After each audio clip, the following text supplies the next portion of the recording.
Some objects carry more than value. They carry the weight of misfortune, as if history itself has embedded a shadow within their form.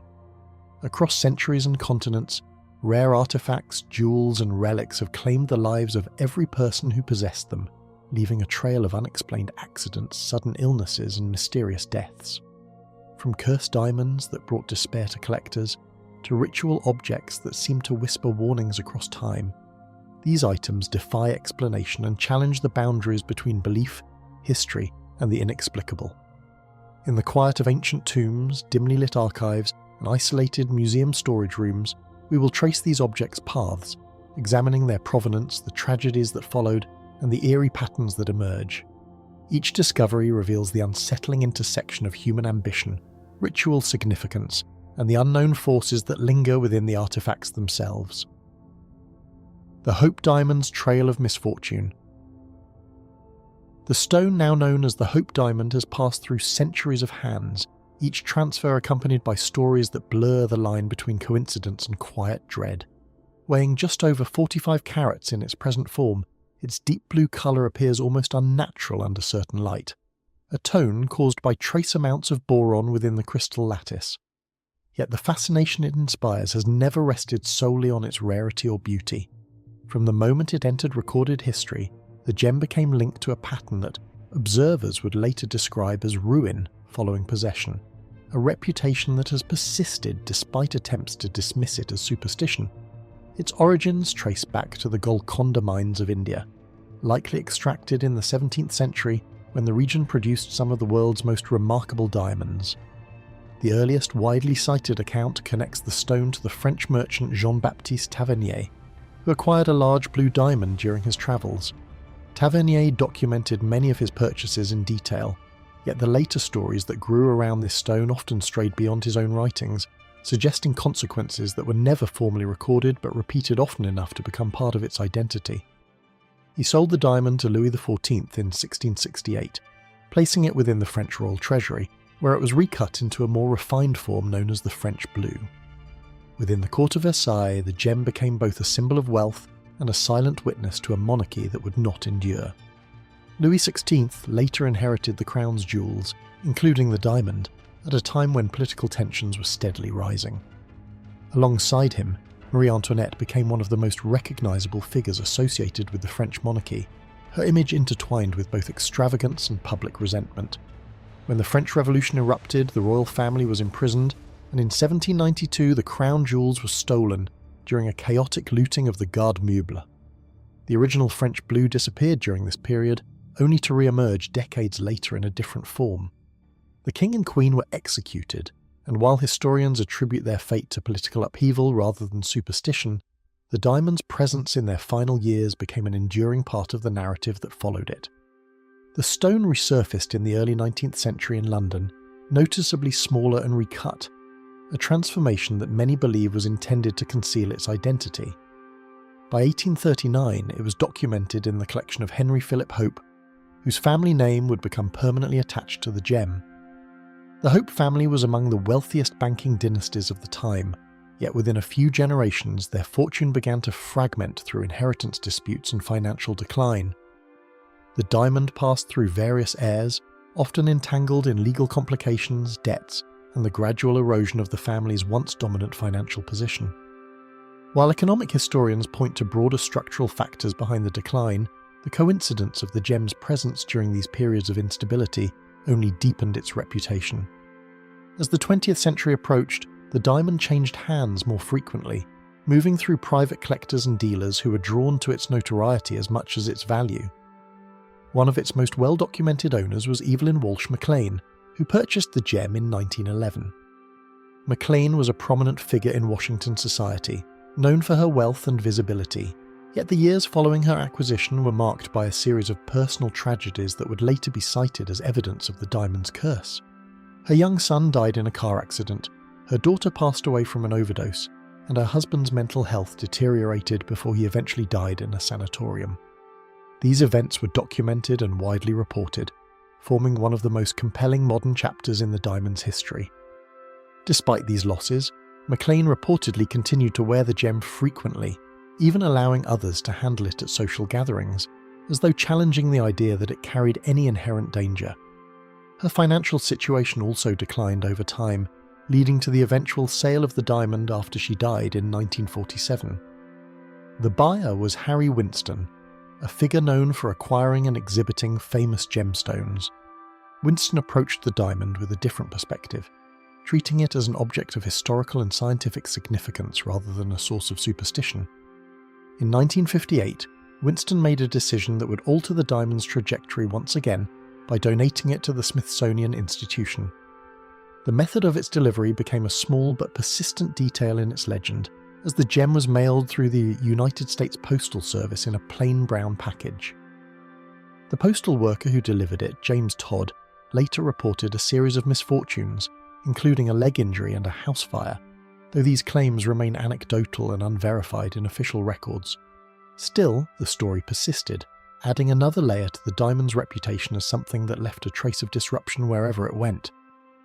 Today, the Hope Diamond remains on public display at the National Museum of Natural History, where it is studied for its unique physical properties, including its rare phosphorescence, which causes it to emit a reddish glow after exposure to ultraviolet light. Scientists have analysed its structure and origins, providing explanations for its colour and formation, yet none of these findings address the pattern that observers have long associated with its history.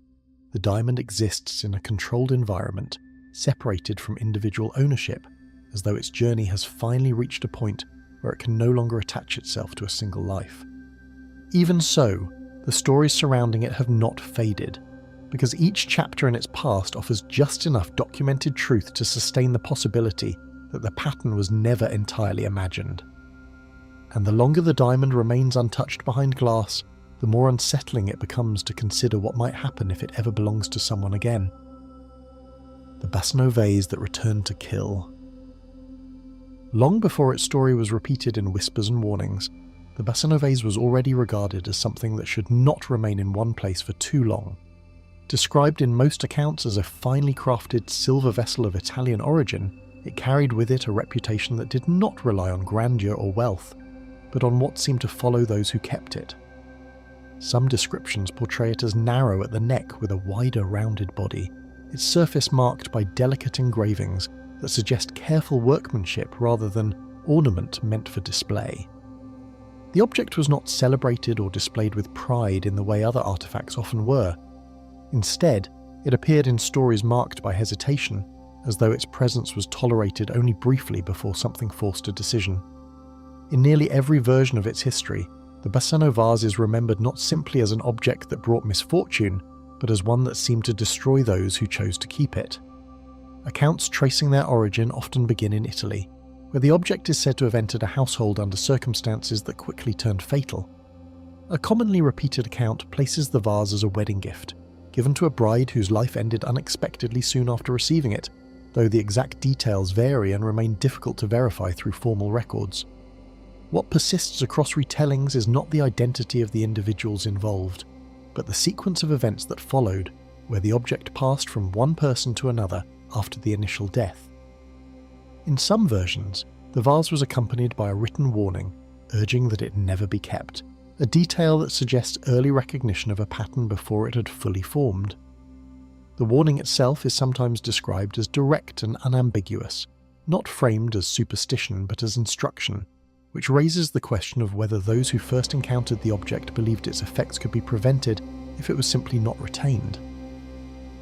As the vase passed from one owner to another, a pattern began to form that was noted less for its details than for its consistency. Each transfer was followed by an outcome that, while not identical, shared the same final result, with the owner's life ending in a way that appeared sudden or untimely. These accounts do not provide the kind of documentation that allows for precise historical reconstruction, yet they persist in collections of folklore and reported anomalies, repeated across different sources with only minor variations. Over time, the absence of clear records became part of the story itself, reinforcing the sense that the object moved through private hands, leaving little trace beyond the consequences attributed to it. In this way, the narrative depends not on a single verified incident, but on the accumulation of similar outcomes that remain difficult to separate from coincidence. What distinguishes this object from other so-called cursed items is the number of times it was deliberately removed from circulation. Unlike objects that are sought after or displayed despite their reputation, the Basano vase is repeatedly described as something its owners attempted to discard. Some accounts suggest it was hidden away in storage, while others claim it was buried or given away with the intention of severing any connection to it. In several versions of the story, these efforts failed in a way that could not be easily explained. As the vase reportedly resurfaced, either discovered again or returned through inheritance and unintended transfer. Rather than vanishing in a way that would end the story, it seems to reappear through ordinary circumstances, as if it never required anything unusual to return. This recurring detail, whether factual or embellished, contributes to the perception that the object was not easily separated from those who came into contact with it. Those who kept it even briefly were often described as uneasy, as though the presence of the vase introduced something difficult to define. Unlike more dramatic accounts of immediate misfortune, the stories surrounding this object frequently emphasize a period of discomfort that preceded any reported outcome. Owners were said to grow increasingly reluctant to keep it within their homes, sometimes without being able to explain why, suggesting that the object's effect, if any, was gradual rather than sudden.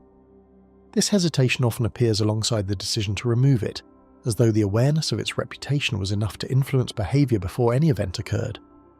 The unease itself becomes part of the pattern, not as proof of anything supernatural, but as a consistent response that mirrors what earlier accounts had already suggested.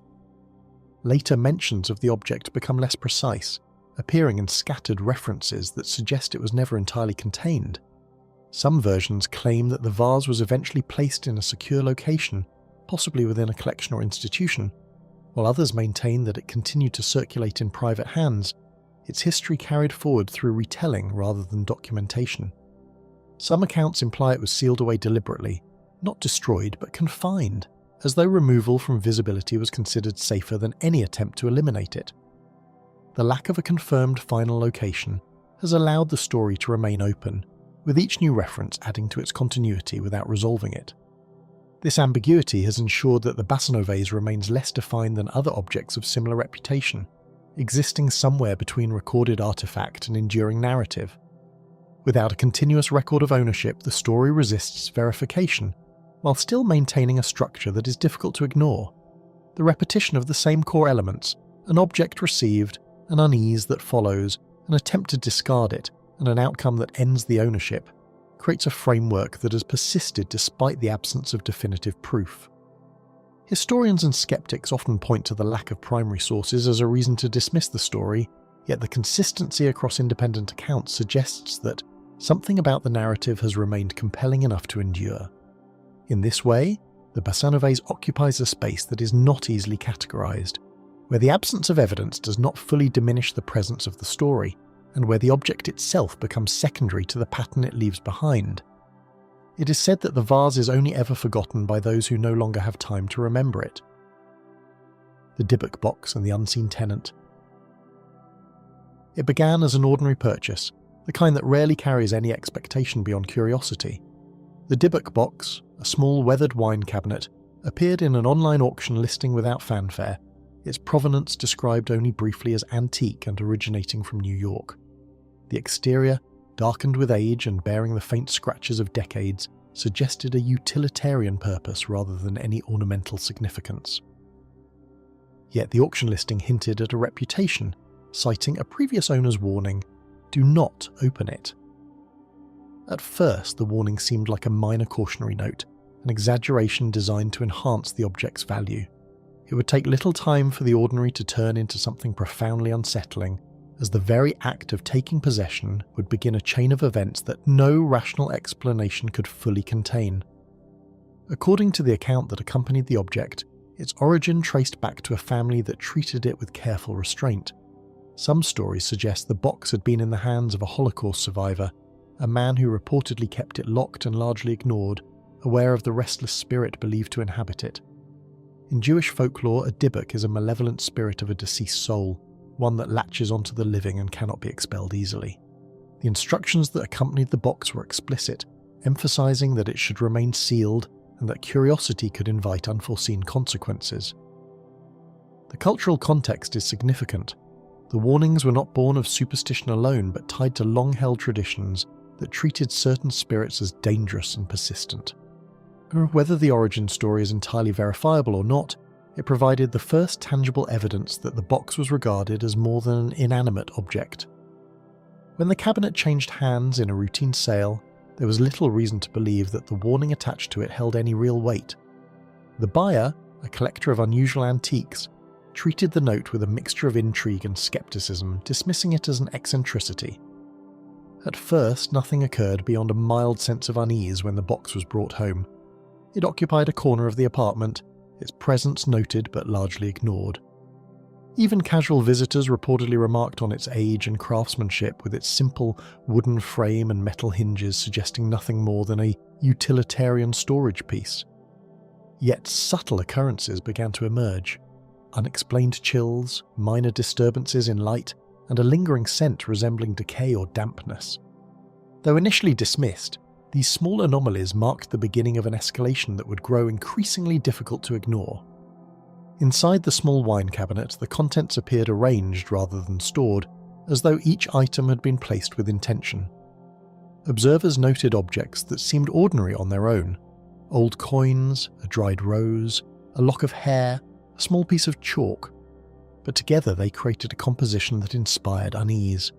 The placement suggested deliberate organisation, almost ritualistic, as if the original owner had intended the items to serve a purpose beyond mere storage. Handling the box revealed a faint warmth where none should have existed, and those nearby described a sensation of being watched. Even without overt supernatural signs, the careful arrangement of these items implied that the box was not merely inert, that it may have been a vessel for something far more active than anyone initially considered. Soon after the box was opened, the experiences described by its owner began to shift in a way that was difficult to dismiss. Nightmares arrived with increasing frequency, vivid and disturbing, often replaying in patterns that seemed inexplicably tied to the objects within. Physical ailments, headaches, nausea, and a profound sense of fatigue began to coincide with moments spent near the box. Visitors reported feelings of dread or discomfort, a heaviness that could not be attributed to the air or the room. These phenomena were meticulously documented, forming a timeline that reinforced the perception of the box as the focal point of events. What began as a minor curiosity had become a daily source of anxiety, a presence that intruded into waking life and dreams alike. Attempts to separate from the object did not end the situation as expected, but instead seemed to extend it. Efforts to sell, give away, or even discard the box resulted in continued disturbances, sometimes affecting those who came into contact with it afterward. Accounts claim that items sent along with the box were returned, delayed, or inexplicably damaged. Even when left in storage or secured behind locks, the unease associated with the box persisted. The consistency of these reports, while anecdotal, reinforced a broader pattern. The Dybbuk Box was not merely a collection of aged materials, but a container of experiences that transcended ordinary explanation. What sets this case apart from earlier accounts is the level of detail that was recorded and later shared publicly. Unlike many objects reputed to be cursed, this story entered the modern consciousness through detailed letters, online posts, and news coverage. The chronology of symptoms, the descriptions of the box's interior, and the repeated documentation of escalating phenomena created a body of evidence that, while not universally accepted, offered an unusually traceable narrative. The object became infamous not for its historical prestige or repeated deaths, but for the documented intensity of its impact on the individuals who directly engaged with it, a rare circumstance that blurred the line between folklore and modern case study. In later years, the box came into the possession of individuals who approached it with far greater caution than curiosity. Museum curators and paranormal investigators reportedly handled it under controlled conditions, leaving it sealed and isolated from casual access. Despite containment, the box maintained an aura of menace, a reputation that ensured its story remained active in public discourse. Rather than fading into obscurity, it became a subject of speculation, debate, and careful observation. Its ability to inspire caution without direct interference reinforced the notion that the Dybbuk Box was defined as much by the reactions it provoked as by any tangible phenomenon it produced. Because whatever was believed to be inside the box has never been shown, only experienced. The anguished cry of the painting, "The hands resist him." At first glance, the painting seemed like any other work of its era, yet those who brought it home quickly reported that it refused to remain ordinary. Known as "The Hands Resist Him," the piece features a young boy standing beside a collection of doll-like figures, their eyes large and unblinking, set against a backdrop that appears simultaneously domestic and otherworldly. Early owners described an immediate sense of unease, a feeling that the figures were more than mere paint and canvas. It was not always a physical sensation, but a psychological one. Subtle at first, like a whisper at the edge of perception, urging attention to details most viewers might otherwise overlook. Even casual observers reported a tension in the room that intensified over time, hinting at a presence seemingly embedded within the work itself. Some noted that the figures' postures seemed deliberately ambiguous, evoking both childlike innocence and something more sinister, an effect that lingered long after leaving the room. Created in 1972 by artist Bill Stoneham, the work depicts the boy and figures in a manner that combines realism with unsettling abstraction. Stoneham has described his intent as exploring human vulnerability and isolation, yet viewers' reactions often diverged sharply from the intended emotional commentary. While the original concept may have been innocuous, subsequent owners repeatedly claimed that the figures appeared to shift positions, altering the way they were framed in the scene. Some argued it was a trick of lighting or perspective, yet multiple accounts noted subtle inconsistencies that could not easily be dismissed. The painting's medium, oil on masonite, allowed for fine detail, and the deliberate placement of each figure contributed to a sense of life that seemed to exist beyond the surface. Even the smallest elements, such as the shadows behind the figures and the detailing of hands and fingers, seemed capable of capturing attention for minutes at a time, drawing viewers into an uncanny space where imagination and reality blurred. The earliest owners described a subtle but persistent tension, as though the figures in the frame were aware of being watched and returned the gaze. In one documented account, a collector reported waking in the night to find the figures' positions slightly altered from when the room was last left undisturbed. Family members noticed the boy in the painting seemed to stare with increasing intensity during long periods of observation. While no physical harm accompanied these shifts, the psychological strain was notable. Sleeplessness, unease, and a growing compulsion to cover or isolate the painting. These early incidents laid the foundation for the painting's reputation, establishing it as an object whose influence, though intangible, was nevertheless perceptible. Even visitors who spent only brief moments in its presence sometimes described a lingering impression, a feeling that their attention had been quietly demanded by the figures themselves. Over time, accounts of the painting's influence escalated, including claims that the figures seemed to shift position when unobserved and that the presence in the room induced unease. Some visitors described the sensation of being followed by unseen hands, an impression that lingered long after leaving the space. Animals in the home reportedly reacted to the painting with nervous behaviour, refusing to enter rooms where it hung. While skeptics offered rational explanations, light refraction, imagination, suggestion, the frequency and similarity of reports across multiple owners suggest a pattern that cannot be easily dismissed. Observers often noted a peculiar effect on mood, describing sudden anxiety, whispered murmurs at the edge of hearing, or fleeting images in peripheral vision, phenomena that reinforced the sense of something watching. These repeated observations contributed to a collective perception that the painting exerted influence beyond the purely visual. Its notoriety expanded dramatically in the digital era, when the painting appeared on an online auction site, inviting strangers into its history of strange reports and reactions. The listing included photographs that showed the figures' positions and provided the cautionary narrative of prior owners' experiences.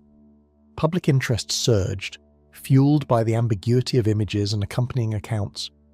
Bidders and viewers became participants in the story, observing the painting through screens while reading descriptions of psychological distress, nightmares, and the sensation of the figures moving. The painting transitioned from private curiosity to a widely acknowledged mystery, its aura magnified by collective attention and the amplification provided by the internet. Media coverage at the time emphasized the uneasy reactions of those who encountered the work online, ensuring that its reputation spread far beyond the walls of any gallery or private home.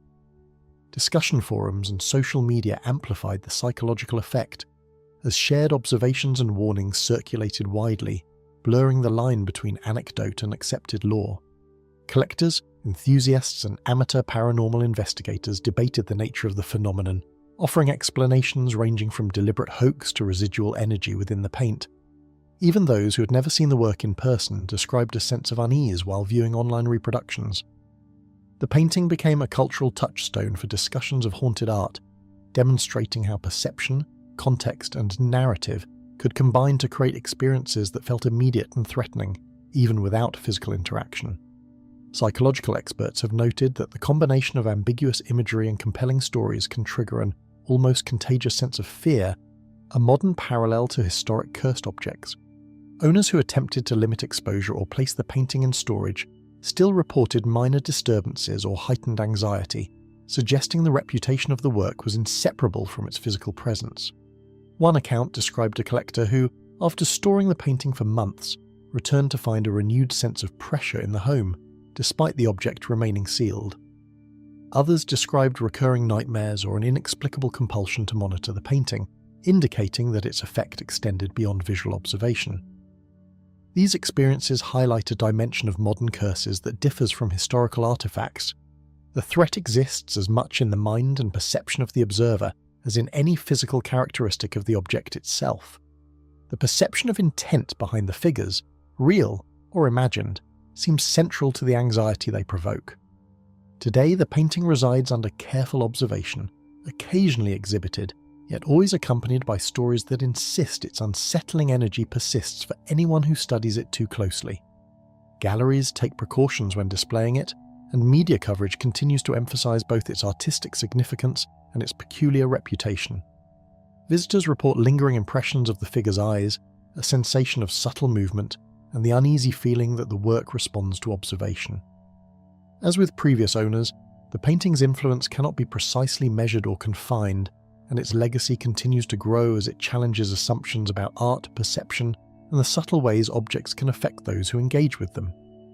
Curators have noted that even brief encounters seem to imprint on memory, leaving an unsettling echo that persists long after viewing. Though the figures remain frozen in paint, the unease they inspire moves freely among those who dare to watch. The Cursed Tomb of Tutankhamun's Treasures.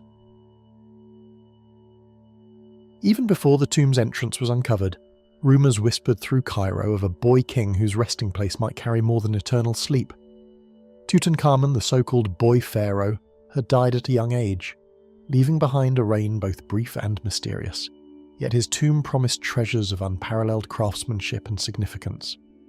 Archaeologists and locals alike approached the site with a mixture of awe and caution, aware that Egyptian tombs were traditionally sealed and protected, sometimes with curses or warnings meant to deter intruders. The gold, jewellery and ritual objects contained within were extraordinary, but for those who would touch them, there emerged a pattern of sudden misfortune and tragic endings, a thread of history that lent the excavation an uneasy weight from the very beginning. Long before formal excavation began, workers in the Valley of the Kings spoke quietly of strange sensations near the site. Unexplained drafts, flickering lights at dusk, and an oppressive stillness that seemed to settle without warning, as though the ground itself resisted disturbance. Howard Carter's careful brush revealed treasures untouched for millennia, yet the excitement was shadowed by tales of illness and untimely death surrounding the excavation team. When Lord Carnarvon, the expedition's financial backer, entered the tomb shortly after its discovery in 1922, he fell ill under circumstances that many contemporaries described as mysterious, dying of an infected mosquito bite within weeks. Other members of the team experienced ailments or accidents in the months that followed, often attributed to coincidence at the time, but newspapers and public speculation quickly transformed these events into the narrative of a curse of the pharaohs. Carter himself noted the fragile psychological climate of the excavation, describing both the exhilaration of discovery and the palpable tension among those who handled the treasures.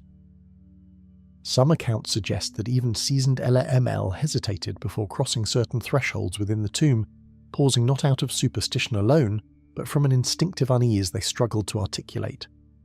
Golden masks, intricately bejeweled amulets, and ceremonial objects seemed to shimmer with a presence that some contemporaries described as unsettling or foreboding. The burial items included a solid gold mask of Tutankhamun's visage, inlaid with lapis lazuli and coloured glass, as well as delicate jewellery, ceremonial daggers, and painted chests. Even the simplest artefacts, such as pottery and small figurines, were executed with meticulous care, yet observers reported an inexplicable sense of unease in the room where the treasures were first laid out. Scholars later noted that the design and placement of certain objects followed ritualistic patterns, meant to protect the pharaoh in the afterlife, and while intended as spiritual safeguards to modern eyes, these same arrangements could inspire a haunting sensation. The alignment of statues and the orientation of sacred symbols appeared deliberate to a degree that suggested not only artistry but intention, an invisible structure of meaning that extended beyond decoration into something more guarded. Lord Carnarvon's sudden demise, following only weeks after entering the tomb, ignited newspapers across the world, marking the beginning of a legend that entwined fate with history. Reports sensationalized the idea of a pharaoh's curse, citing inscriptions warning of consequences for disturbing the tomb. Though some deaths were verified, others were exaggerated or misreported. Yet the effect on public imagination was undeniable. Journalists and authors chronicled the sequence of incidents, emphasizing coincidence and timing, creating a pattern that, whether real or amplified by rumour, cast the excavation in a shadow of foreboding. Even Carter's own careful records contain notes on minor accidents and ailments, which, in retrospect, contributed to the aura of danger surrounding the discovery. In private correspondence, there were also hints of unease, subtle acknowledgements that the sequence of events, while explainable individually, formed a narrative that was increasingly difficult to dismiss entirely. Ancient Egyptian inscriptions warned of the consequences of disturbing a tomb, yet scholars debate whether these were protective rituals or early deterrents against grave robbers. Phrases etched in hieroglyphs promised death or divine retribution, a formal recognition of the tomb's sacredness, though their practical purpose may have been entirely legal or cultural. Archaeologists argue that these warnings, combined with the tomb's sealed state for over 3,000 years, could explain a combination of environmental factors, such as bacterial spores or poor ventilation, that impacted early visitors. Nevertheless, the coincidence of sudden misfortunes among those who removed artifacts, paired with the striking preservation of the tomb, allowed both contemporary witnesses and later observers to imbue the discoveries with a sense of supernatural influence. The air within the chamber itself, undisturbed for centuries, carried a distinct dryness and density that some described as difficult to breathe, as though time had not simply passed there, but had been held in suspension.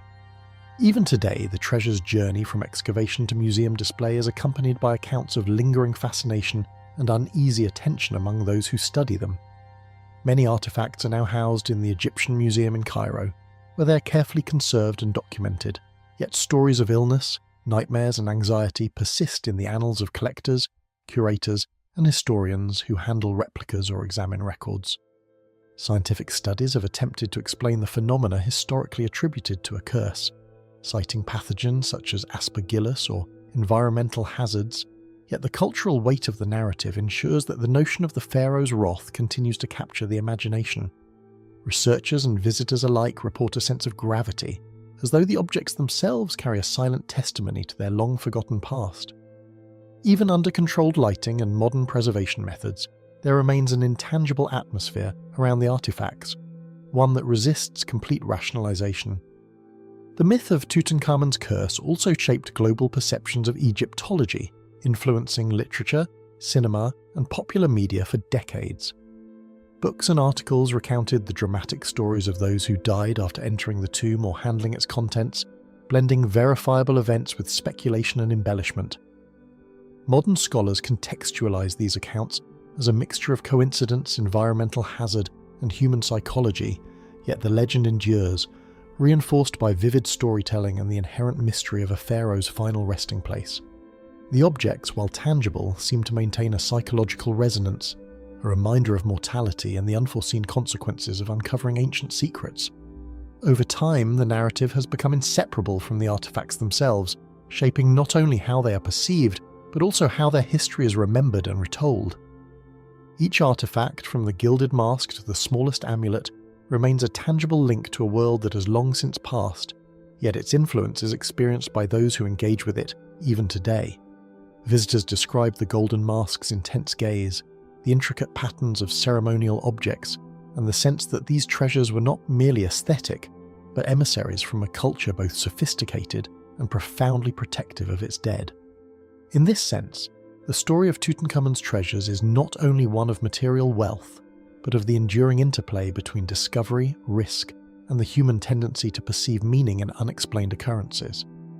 The silence surrounding these objects often feels as significant as their physical presence, inviting interpretation while withholding certainty. Centuries have passed, and yet the echoes of those who disturbed the tomb seem to linger, leaving questions that no explanation can fully silence. The Busby stoop chair that no one could survive. In a quiet corner of an Old English inn, a simple wooden chair carried a story far darker than its unassuming appearance. Known as the Busby stoop chair, it was said to claim the lives of anyone who dared to sit in it. The object itself was unremarkable in design, its dark, varnished wood polished by generations of hands, yet its notoriety extended far beyond the ordinary craftsmanship of a 17th century chair. Locals in Thirsk, North Yorkshire, spoke of Thomas Busby, a condemned man who, before his execution for murder, cursed the chair so that anyone who dared sit upon it would meet an untimely death. The legend persisted through centuries, each retelling heightening the air of unease around this seemingly mundane piece of furniture. Innkeepers reported that travellers sometimes refused rooms if they knew the chair was nearby, an irrational caution that nevertheless endured with eerie consistency. The curse attached to Thomas Busby originated in the small village of Thirsk, where local law recounts his last defiant words before his hanging in 1702. Busby had murdered his father-in-law during a drunken quarrel, an act that led not only to his conviction, but to the formulation of a threat that would outlive him. According to stories passed down by innkeepers and parish records, Busby vowed that anyone who dared to use his chair would never live long to tell the tale. The intensity of the threat left a lasting impression on villagers who avoided the inn room where the chair stood for decades, speaking in hushed tones of its lethal potential. Some reports suggest that the chair itself was relocated multiple times in an effort to mitigate its influence, yet each relocation seemed to coincide with a fresh account of sudden death or misfortune. Early accounts detail a series of deaths that followed those who sat, each incident occurring under circumstances that range from sudden illness to bizarre accidents. One of the earliest reported cases involved a traveller who rested briefly in the chair only to fall gravely ill days later, succumbing to a fever that baffled local doctors. Another incident recounted a patron who leaned back too far in the chair and fractured his skull in a fall that seemed both improbable and fatal. Subsequent stories recorded deaths from seemingly minor ailments, misadventures and accidents, all linked retrospectively to the moment a victim sat.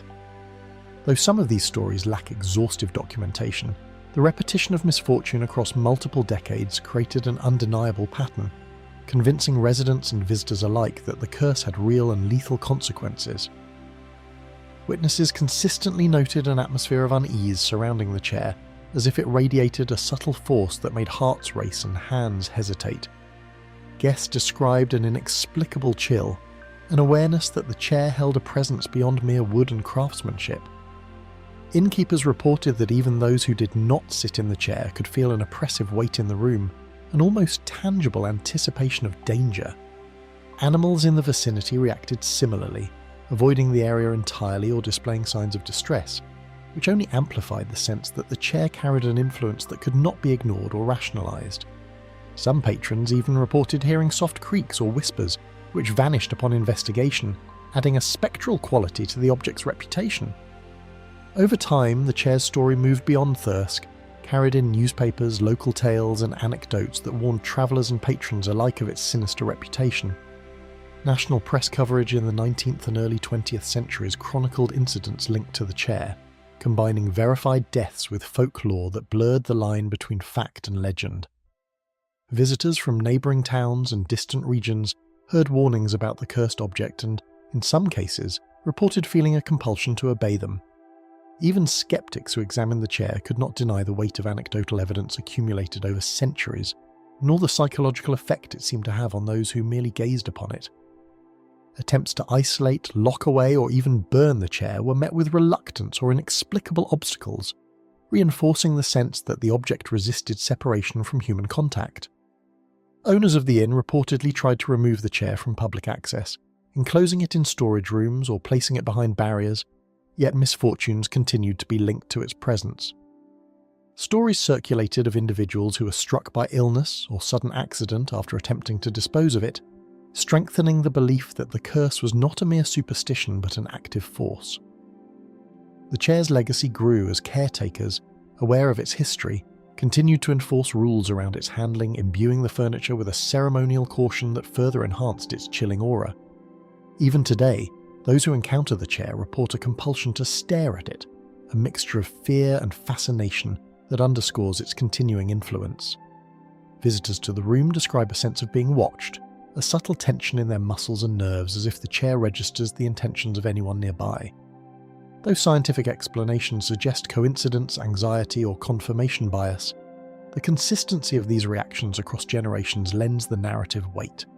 Anthropologists and folklorists argue that the chair exemplifies the enduring power of oral tradition, where fear is transmitted alongside fact, shaping behaviour and belief in ways that seem to reinforce the object's lethal reputation.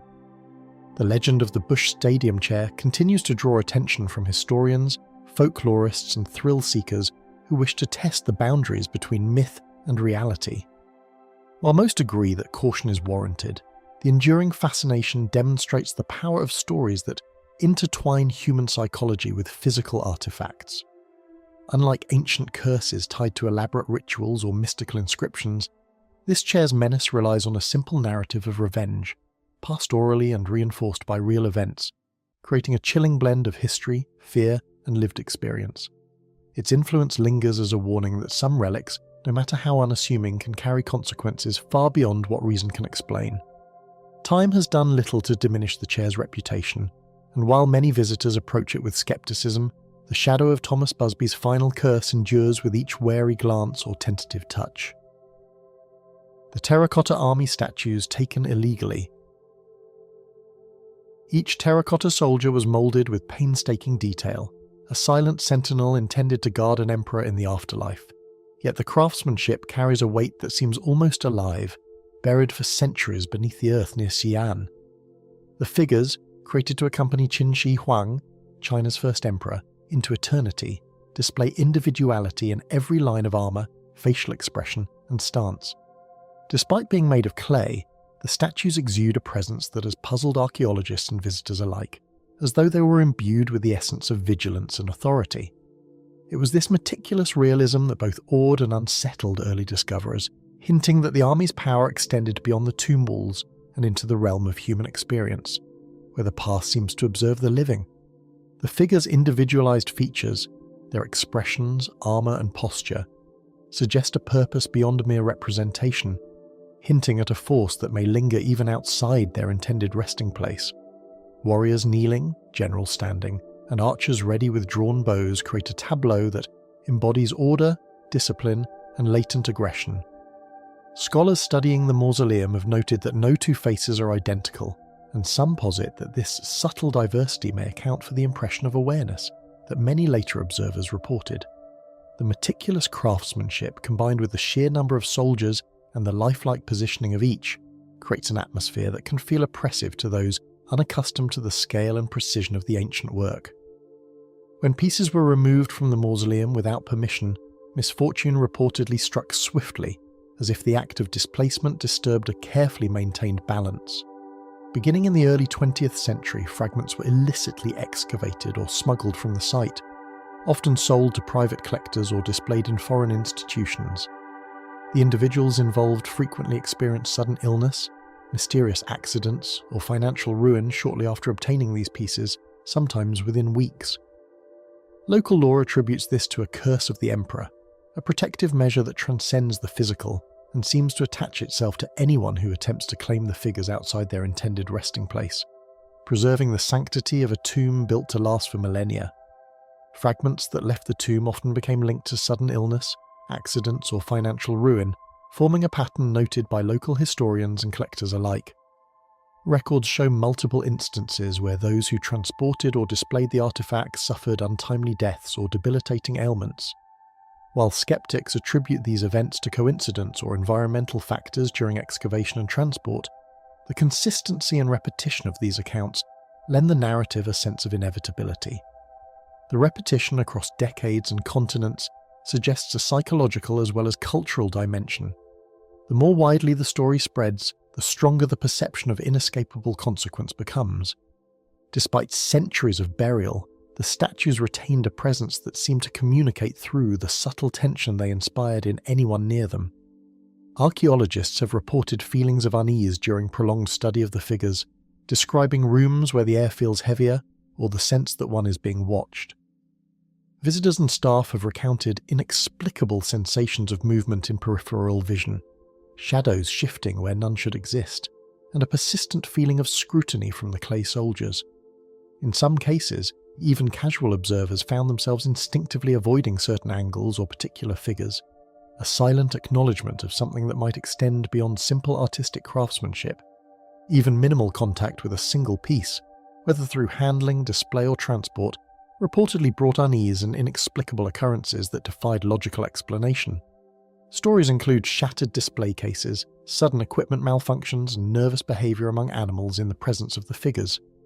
One collector described objects in his home inexplicably shifting, furniture unaccountably moving, and an overarching sensation that the statues observed his every move.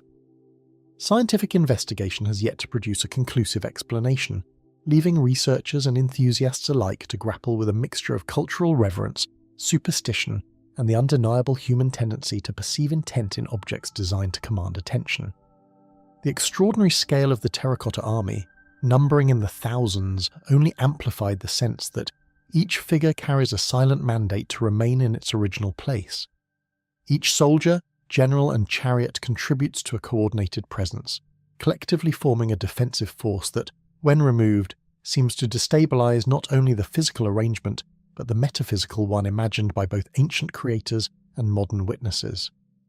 The cohesion of the army, both in number and in detail, might be why even a single stolen piece is reputed to generate disproportionate consequences, as though the absence of one disrupts an unseen equilibrium, a balance maintained for more than 2 millennia. Stories circulated of those who attempted to profit from the figures, yet each account, verified or anecdotal, echoed the same theme. The statues resist removal without consequence. Art dealers, smugglers, and private collectors became unwitting participants in a centuries-old narrative, encountering accidents, illness, or untimely deaths after engaging with the fragments. In many cases, the statues were eventually returned, sold to museums, or lost, yet the stories persisted, suggesting that the perceived curse is linked less to possession than to the violation of the army's intended guardianship. The objects, immobile yet resolute, continue to impose a quiet authority over those who would disturb the order established by their creators. For those who study them, the Terracotta Army remains more than a historical artifact. It is a testament to human ingenuity and a chilling reminder that some creations may carry unintended consequences. The meticulous design, staggering scale, and evident ritual purpose converge to form an enduring enigma, one that challenges observers to confront the tension between reverence, fear, and the desire to possess history. In this way, the soldiers, generals, and chariots of clay maintain a presence that is at once silent and insistent, a force that quietly asserts itself in any circumstance where the boundaries of their tomb are breached. The terracotta soldiers, though carved in lifeless clay, seem to guard their secrets with a vigilance that endures beyond time and human interference. The crying boy paintings and the fires that spared them. In countless homes across England and Europe, a simple portrait of a sorrowful boy hung on walls without drawing much notice, until fire broke out. In some cases, the flames consumed entire rooms, leaving nothing behind, yet the crying boy painting remained untouched, seemingly impervious to destruction. The juxtaposition of scorched surroundings and the unscathed image sparked whispers of a mysterious curse, hinting at a presence that outlasted both wood and canvas.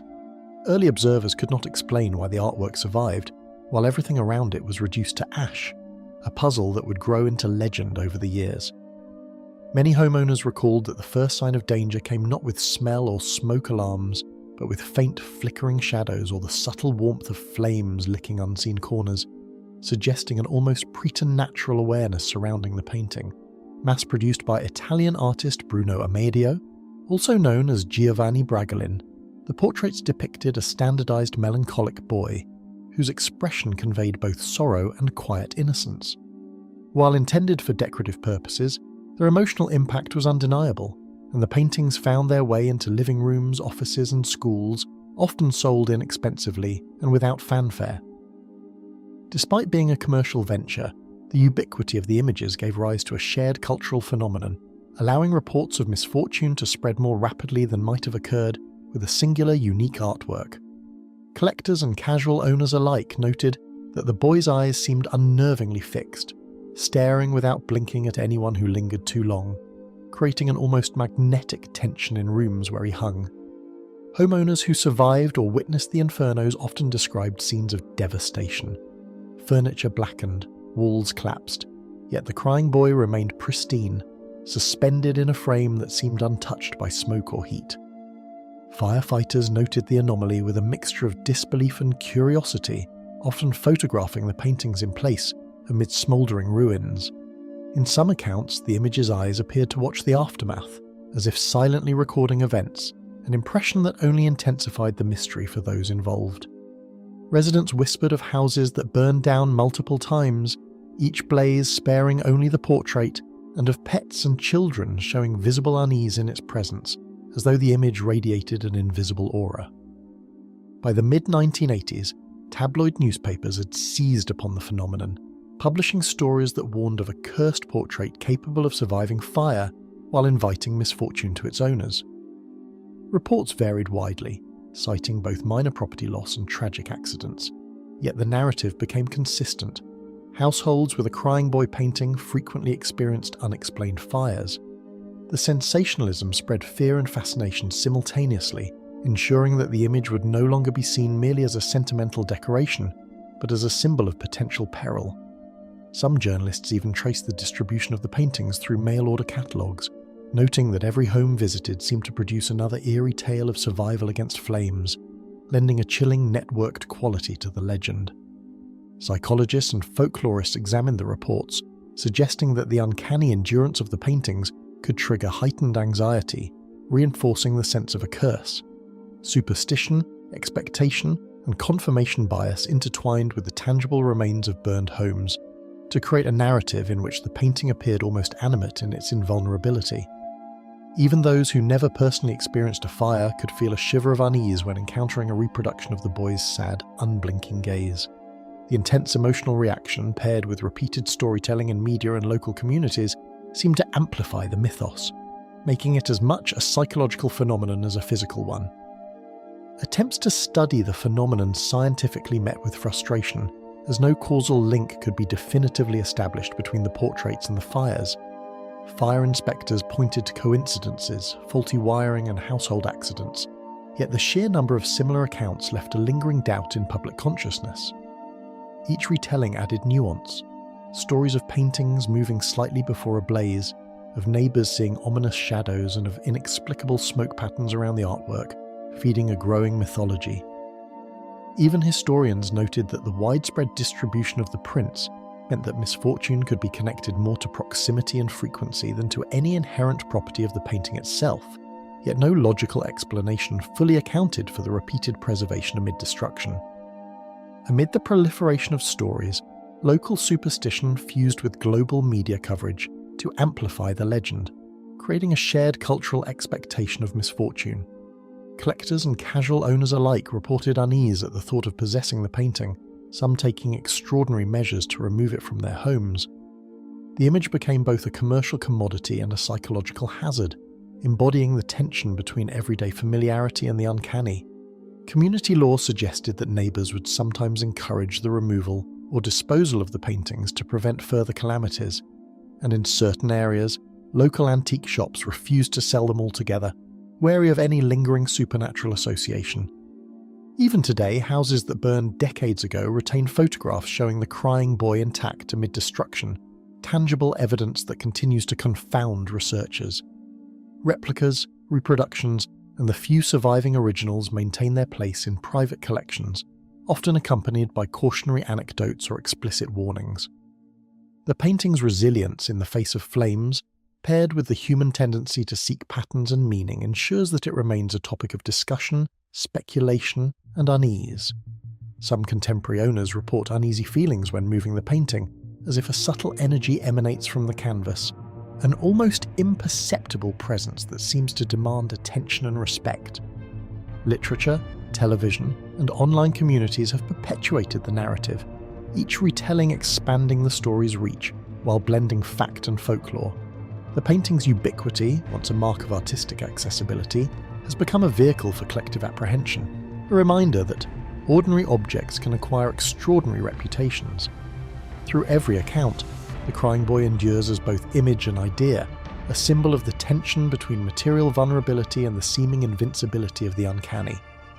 Scholars note that this dynamic demonstrates the interplay between psychology, social expectation, and the mysterious, leaving the painting suspended between reality and myth. The boy's silent eyes continue to observe from countless walls, a reminder that some mysteries resist explanation, and that the boundaries between ordinary objects and inexplicable phenomena can be far thinner than they appear. The Black Orlov diamond's fatal legacy. Hidden within the mines of India, a gemstone of extraordinary darkness began a journey that would entwine beauty with misfortune, earning the ominous reputation now associated with the Black Orlov diamond. Known as the Eye of Brahma in local legend, the stone is a deep black diamond, rumoured to have been pried from the eye of a sacred statue centuries ago. Its early history is entwined with ritual, power and secrecy, a combination that lent it an aura far beyond mere monetary value.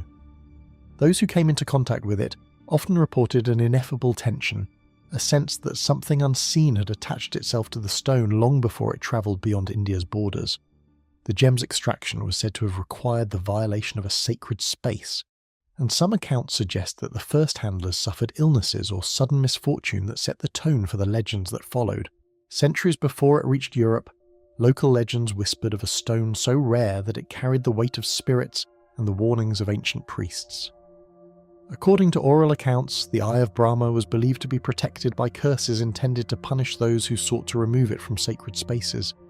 Temples recorded that priests performed rites to guard the stone, and villagers spoke of mysterious deaths among those who attempted to smuggle it or wear it for personal gain.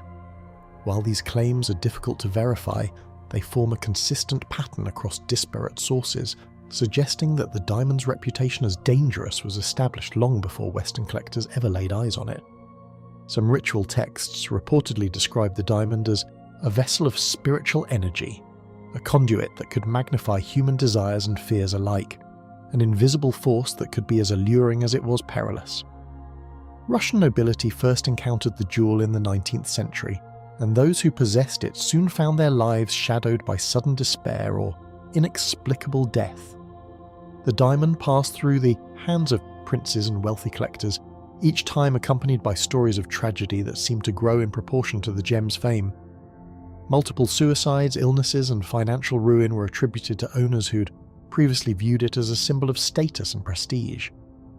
While historians debate how much of this narrative is embellished, the sheer recurrence of misfortune lends the Black Orlov a chilling aura of inevitability. Even cautious handling could not seem to prevent calamity from following the stone. Later reports noted that attempts to partition the gem into smaller stones, a process undertaken in hopes of reducing its malevolent influence, did little to halt the pattern of misfortune, creating the impression that its dark reputation was intrinsically bound to its very form. Crossing continents, the diamond entered the hands of Western jewelers and collectors, who marvelled at its lustre, even as tragedy seemed to follow each new owner.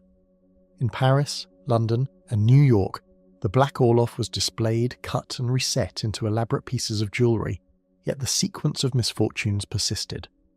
The gem's beauty invited desire, but those who wore it soon encountered illness, social ruin, or untimely death.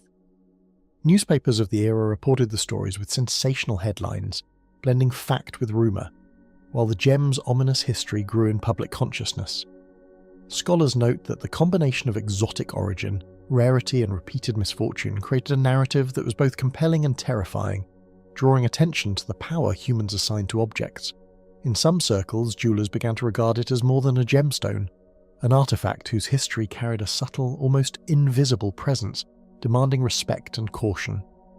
Black as midnight yet glittering with subtle fire, the stone's physical presence conveyed both fascination and an intangible unease that could unsettle even the most rational observer. Its weight, cut, and internal reflections give it a presence unlike any other gemstone, and collectors report a subtle disquiet when in proximity to it. Jewelers often spoke of the stone almost as if it had a personality, a sense of being that could not be quantified but was felt in instinctual reactions. This perception, whether psychological or supernatural, became inseparable from the diamond's historical reputation, reinforcing the sense that the Black Orlov was more than a mere object of adornment. Some accounts even suggest that those who studied it for extended periods reported recurring dreams or fleeting sensations of being observed, phenomena that are added to the legend without ever being verifiable. Newspapers and periodicals chronicled the string of suicides and misfortunes, transforming a single jewel into a symbol of inescapable doom and public curiosity alike. Stories of despair and tragedy spread across continents, mingling verified accounts with sensationalized reports, yet the core narrative remained consistent. The diamond brought misfortune to those who possessed it. The public fascination was heightened by photographs, exhibition displays, and magazine illustrations that allowed readers to associate a tangible image with abstract dread. Over time, the Black Orlov became a cautionary tale, a reminder that even objects of beauty can harbour danger beyond human comprehension. Its fame inspired a small subculture of collectors and historians who treated it less as jewellery and more as a relic whose history demanded study, fascination, and ritualised caution. Today, the Black Orlov diamond remains a focus of intrigue, its history recounted in documentaries, auction catalogues, and whispered warnings among collectors who handle rare gemstones. Modern ownership has been marked by extreme caution, with many jewellers insisting on strict security and controlled exhibitions. Despite this, the legacy of its historical owners, each story of sudden death or misfortune, continues to fuel speculation and unease.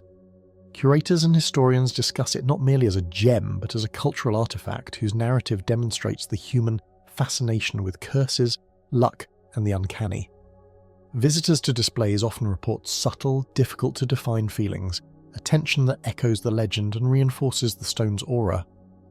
The gem's legacy illustrates a broader phenomenon in the study of rare and valuable objects, the interplay between human psychology, reputation, and the mysteries we attach to the material world. While some dismiss the curse as a coincidence or exaggeration, the consistency of misfortune and the meticulous documentation by contemporary sources make it a compelling case study. Each account of despair, each documented suicide, and each untimely death adds layers to the story, making the Black Orlov diamond a rare instance where history, legend, and material culture converge into a cautionary narrative. Its story challenges assumptions about how humans perceive danger and wonder in the objects they revere. Behind glass, beneath layers of security and scrutiny, the Black Orlov diamond exerts a presence that seems to linger beyond its visible form, leaving a question that no one has yet been able to answer. The Ring of Sylvianus and the Curse Tablet. Centuries ago, a Roman official named Sylvianus possessed a ring whose value was matched only by the ominous warnings that would follow its theft. Crafted from gold and engraved with intricate symbols, the ring was more than a personal ornament. It was a marker of status, legal authority, and spiritual significance. When it disappeared under mysterious circumstances, the loss provoked not only outrage, but a sense of impending consequence, prompting Sylvianus to seek a form of justice that could reach beyond mortal hands. He commissioned a lead tablet, inscribed with curses meant to invoke divine retribution against whoever had taken the ring, ensuring that its theft would not go unpunished. The combination of precious metal and formalized curse transformed the object into an artifact whose story would resonate for millennia, bridging the gap between law, ritual, and belief. Even the act of inscribing the tablet was performed with care and solemnity, as though each stroke could channel the attention of the gods themselves. Across the Roman Empire, lead tablets inscribed with curses were more than superstition. They were formal appeals to gods for retribution, blending ritual precision with the weight of authority. These tablets, known as defixiones, often invoked deities such as Mercury, Pluto, or the Fates, commanding harm or misfortune to those who wronged the petitioner. The act of inscribing a curse was both meticulous and intentional, employing specific language, formulas, and ceremonial gestures to ensure that divine attention could not be denied. Archaeological evidence shows that some tablets were buried in sacred wells, hidden under thresholds, or placed in tombs, all to amplify their efficacy. While some targeted thieves or rivals, others sought revenge for perceived insults, betrayals, or infringements on property, creating a hybrid form of justice that carried both legal and spiritual weight in Roman society. When Sylvianus discovered the ring missing, he commissioned a curse tablet that invoked divine punishment against whoever had taken it, detailing consequences with meticulous specificity. The tablet demanded that the thief be afflicted in mind, body, and fortune, and that the gods themselves act as arbiters to ensure justice. Sylvianus carefully recorded the circumstances of the theft, specifying the object, its owner, and the expected retribution, leaving no ambiguity in his appeal. The ritual combined verbal invocation with inscribed commands, and contemporary scholars note that such acts were considered binding even if performed in secrecy. By transforming his personal grievance into a ritualized petition to the divine, Sylvianus ensured that the transgression was no longer merely a human offense, but a cosmic breach that invited forces beyond mortal reckoning.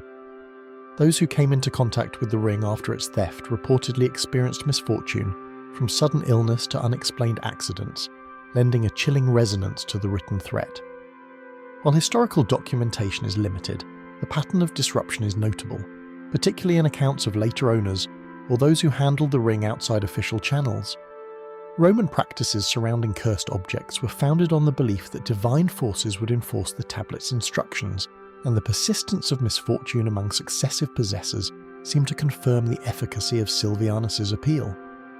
Even centuries later, the story of the ring inspired cautionary tales among collectors, antiquarians, and scholars, emphasizing that the object's ordinary material, gold, was transformed by human intent into a vessel of unease and moral consequence. Rediscovered centuries later, both the ring and the curse tablet revealed the intricate interplay of Roman law, personal grievance, and ritualized belief, preserving a record of vengeance from antiquity. Archaeologists found the lead tablet with its carefully etched words still legible, offering insight into the structure of Roman curses and the legal culture of the period. Scholars have since noted that the pairing of physical object and written incantation was an intentional method to extend the reach of justice beyond conventional means. The combination of gold, inscription, and ritualized demand created an artifact whose significance was both material and symbolic, embodying the consequences of theft, betrayal, and divine retribution. Additional study of the tablet's lettering, placement, and linguistic choices reveals an attention to detail meant to maximize spiritual potency, suggesting that the ritual was as deliberate as it was fearful. The tablet's words carry a weight that transcends time, influencing perceptions of morality, justice, and the consequences of violating sacred property. The language is deliberate, formal, and exacting, as if each phrase were calibrated to summon action from unseen forces. Even today, the ring and tablet inspire reflection on the power humans assign to objects and the unseen consequences of their desires. Modern observers may interpret these actions as cultural or psychological artifacts, yet there remains a persistent fascination with the efficacy of the curse and the manner in which belief itself can shape events. The Ring of Sylvianus thus operates on multiple levels, as a historical artifact, a testament to ancient ritual, and a focal point for discussions about the intersection of faith, law, and human consequence. Today, the ring is treated with extraordinary caution in museums, its history of curse and litigation prompting both scholarly intrigue and a subtle unease among those who study it. Curators have displayed the object under strict supervision, providing context for its origin, theft, and subsequent inscription while cautioning that its story is inseparable from its material presence. Visitors often report an unexpected sensation when observing the ring up close. A lingering awareness of the power once invoked upon its tablet, a sense that the ritual act, though ancient, continues to resonate. The careful security, combined with the palpable aura of the ring, reinforces the perception that objects of historical and spiritual significance can retain a presence that defies mere explanation. The legacy of the Ring of Sylvianus illustrates a broader phenomenon in the study of rare and ritualized objects, the intersection of material culture, psychology, and the enduring power of narrative. While some dismiss the curse as a coincidence, others emphasize the careful preservation of records and the repeated documentation of consequences as evidence of its significance. Each detail, the theft, the inscribed tablet, the subsequent misfortunes, builds a layered history that bridges antiquity and modern observation, showing how objects can carry meaning beyond their physical form. The ring exemplifies a cautionary principle that the intentions and beliefs attached to an object can endure, influencing behaviour and perception across centuries, even in the absence of direct contact. Its metal and inscriptions endure, and the words etched into lead centuries ago continue to provoke reflection, leaving the Ring of Sylvianus as an enduring testament to the unseen consequences of desire, possession, and the intertwining of human law with divine judgment. The unlucky mummy board at the British Museum. Centuries-old pigments and polished wood conceal more than artistry. The mummy board now housed at the British Museum has carried whispers of misfortune since it first left its tomb. Though it was once part of the burial rites of an elite Egyptian individual, those who later studied or moved the board reported a string of accidents, illnesses, and unexplained events. The earliest written accounts in museum archives suggest that curators, conservators, and scholars experienced sudden fevers, slips, and even inexplicable equipment failures while handling the artifact.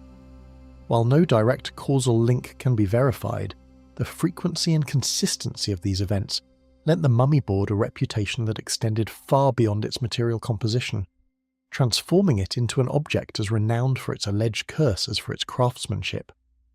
Even in the quiet of storage rooms, anecdotal notes indicate that lights would flicker, drawers would shift unexpectedly, and a pervasive sense of unease would settle over staff. Small yet persistent reminders of the board's enigmatic presence. In ancient Egyptian belief, the protective imagery on a mummy board was intended to guide the deceased safely through the afterlife, embedding ritual power into its very grain.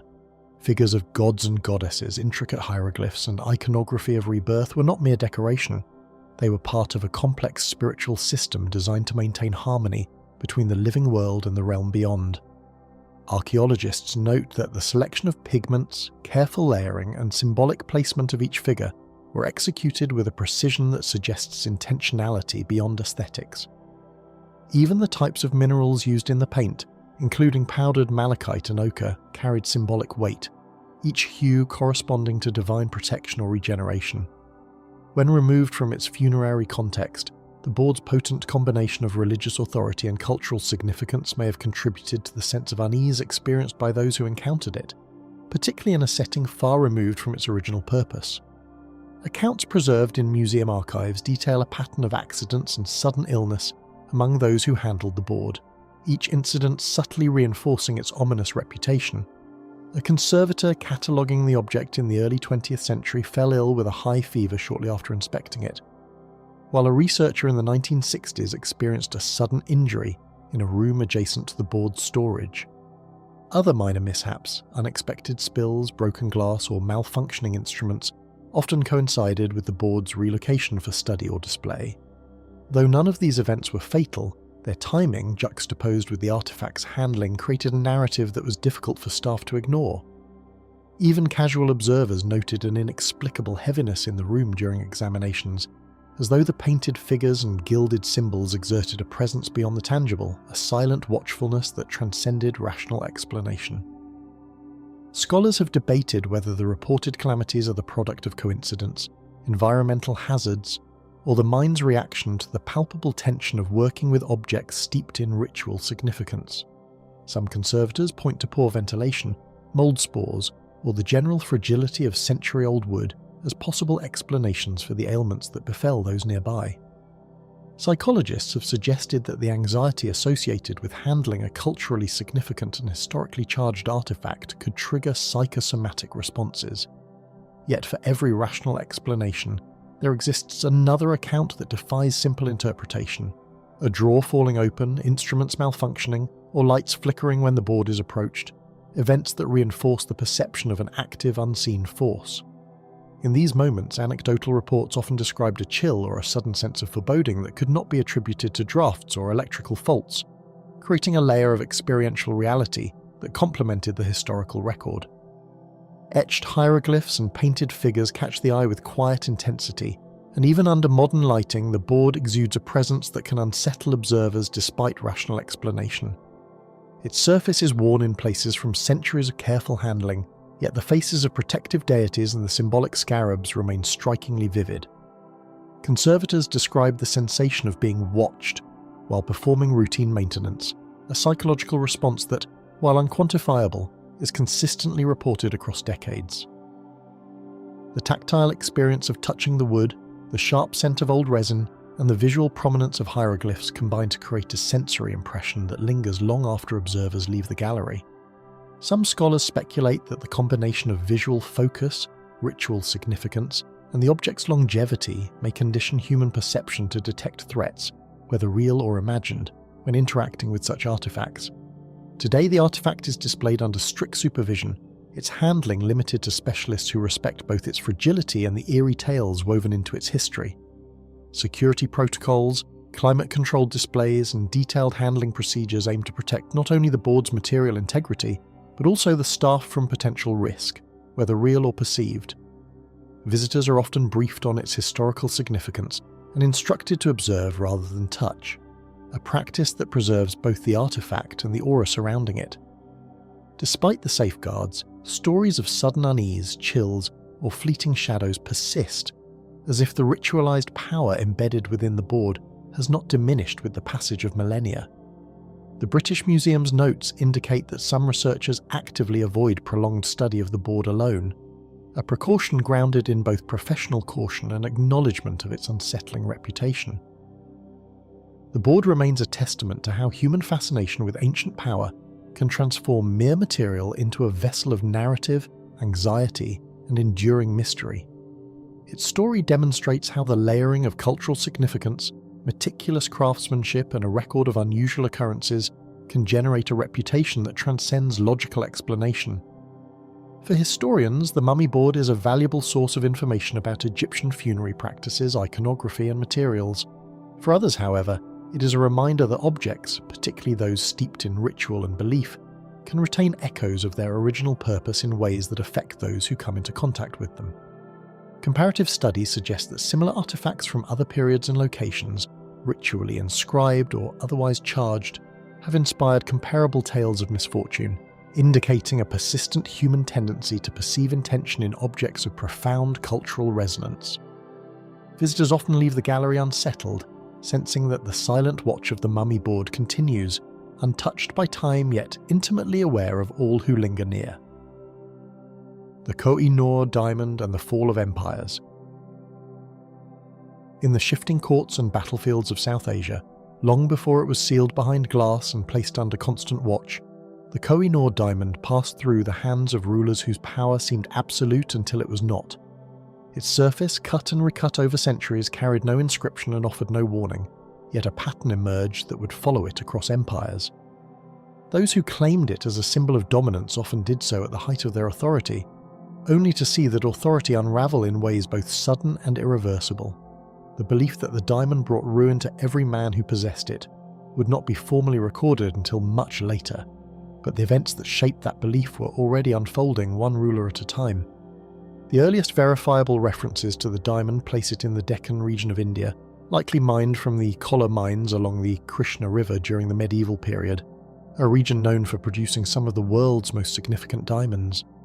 By the early 14th century, it had come into the possession of the Kakatiya dynasty, whose rulers held it not merely as wealth, but as a sacred object, reportedly set within a temple idol dedicated to a Hindu deity. This association with divine authority did not protect it from the expanding reach of the Delhi Sultanate, and in 1310, during the campaigns of Alauddin Khalji, the kingdom was invaded and its treasures seized. The diamond was taken north, removed from its ritual context, and absorbed into the wealth of a ruler whose empire, despite its rapid expansion, would fracture after his death amid political instability and violent succession struggles. For the next several centuries, the diamond moved within the courts of the Delhi Sultanate and later the Mughal Empire, where it became part of a treasury that symbolised imperial power at its most refined and formidable. Under Emperor Shah Jahan in the 17th century, it was set into the Peacock Throne, an object designed to project absolute authority through opulence and precision. His reign is often remembered for architectural achievements such as the Taj Mahal, yet it ended not in quiet succession but in imprisonment, as his son Aurangzeb seized power and confined him until his death. Aurangzeb inherited both the empire and its treasures, including the diamond, and extended Mughal control across vast territories, though his long rule strained the empire's administrative and economic foundations, leaving it vulnerable to decline after he died in 1707. The next decisive transfer occurred in 1739, when Nader Shah of Persia invaded Delhi in one of the most devastating incursions in the region's history. The Mughal capital was looted, its wealth carried away in staggering quantities, and among the spoils was the diamond, which Nader Shah is said to have named Koh-i-Noor, meaning Mountain of Light, upon seeing its brilliance. His victory appeared complete, yet it introduced a familiar trajectory. Within a decade, Nader Shah was assassinated by his own officers, and his empire, built through relentless conquest, quickly disintegrated into competing factions. The diamond passed again, no longer tied to a stable court but moving through a landscape of fractured authority. It came into the possession of Ahmad Shah Durrani, founder of the Durrani Empire in present-day Afghanistan, who carried it as part of his royal insignia during campaigns that established one of the region's most significant powers of the 18th century. After he died in 1772, the empire he built entered a period of internal conflict, with succession disputes weakening its cohesion. The diamond remained with his descendants, including Shah Shuja Durrani, whose reign was marked by repeated loss and restoration of power. Forced into exile, Shah Shuja eventually sought refuge in the Punjab, where he entered into negotiations with Maharaja Ranjit Singh, the leader of the Sikh Empire, offering the diamond in exchange for military support and political protection. Ranjit Singh acquired the Koh-i-Noor in 1813, adding it to a treasury that symbolised the strength and unity of his kingdom, which had consolidated control over large parts of northern India. His rule is often described as one of relative stability and administrative order, yet the continuity he established did not survive his death in 1839. In the years that followed, the Sikh Empire descended into a sequence of assassinations, court intrigues, and power struggles that eroded its structure from within. Several of his successors met violent ends, and the state itself weakened under the pressure of internal divisions and external threats. This instability culminated in the Anglo-Sikh Wars, conflicts between the Sikh Empire and the British East India Company that ultimately led to the annexation of Punjab in 1849. As part of the Treaty of Lahore, the young Maharaja Duleep Singh was compelled to surrender the Koh-i-Noor to the British Crown.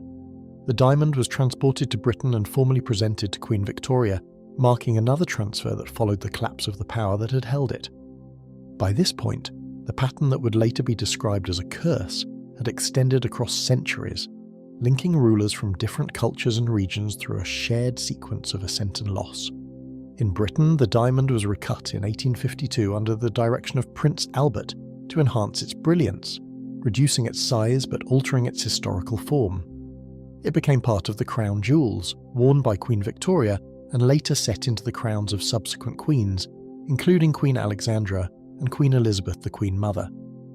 Notably, it has not been worn by a reigning king, a decision often attributed to the long-standing belief that the diamond brings misfortune to male rulers who possess it.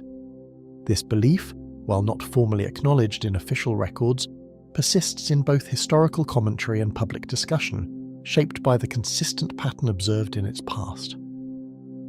Modern historians approach the story of the Koh-i-Noor through documented events, tracing its movement through treaties, conquests, and political transitions. Yet the repetition of similar outcomes continues to draw attention. Each transfer coincided with a moment of upheaval, where power was either seized or lost, and in each case, the ruler who claimed it did so under circumstances that would soon shift against them. The diamond itself remains unchanged, its surface reflecting light without revealing anything of the events it has witnessed, yet its history is inseparable from the instability that followed its possession. Today it is displayed as part of the British Crown Jewels in the Tower of London, where it is observed by millions each year, its past condensed into descriptions that focus on craftsmanship and lineage. Still, the narrative that surrounds it extends beyond what is formally presented, carried in the accounts of those who trace its path through the rise and fall of empires. It has endured invasions, assassinations, exiles, and the quiet dismantling of kingdoms, moving each time to a new owner who believed their claim would be different from those before. And for all the certainty recorded in history, the diamond has never explained why every man who held it eventually lost everything. The haunted samurai sword of Muramasa. Steel met silence in the workshops of feudal Japan, where blades were shaped not only for war, but for something that later generations would struggle to explain. In the provinces surrounding Ise during the late Muromachi period, the swordsmith Sengo Muramasa forged weapons that were at first admired for their sharpness and reliability, sought after by warriors who depended on precision in moments that allowed no hesitation.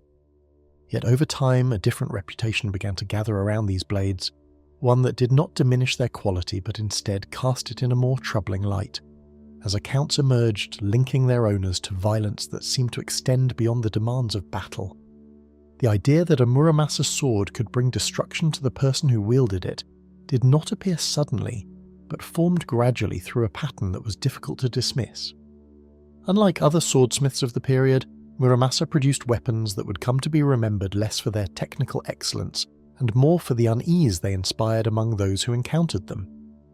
Surviving examples of his work reveal a distinct style, with visible temper lines and an emphasis on cutting ability that aligned with the practical needs of the time, when warfare required blades that could perform under extreme conditions. Contemporary records from the period are limited, yet later accounts consistently describe Muramasa swords as unusually sharp, capable of cutting through soft targets with little resistance, a quality that earned them both respect and apprehension. It was not the craftsmanship itself that raised concern, but the growing belief that these weapons possessed a nature that encouraged their use, as though their purpose did not end with readiness but continued into action. Within the rise of the Tokugawa clan, a series of incidents began to draw a quiet but persistent link between power, bloodshed, and the name Muramasa.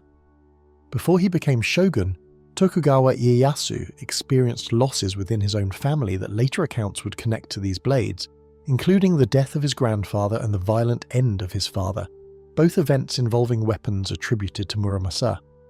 Ieyasu himself was said to have been injured by such a sword, a detail that, whether emphasized or expanded upon in later retellings, contributed to a growing perception that the blades were somehow aligned against his lineage.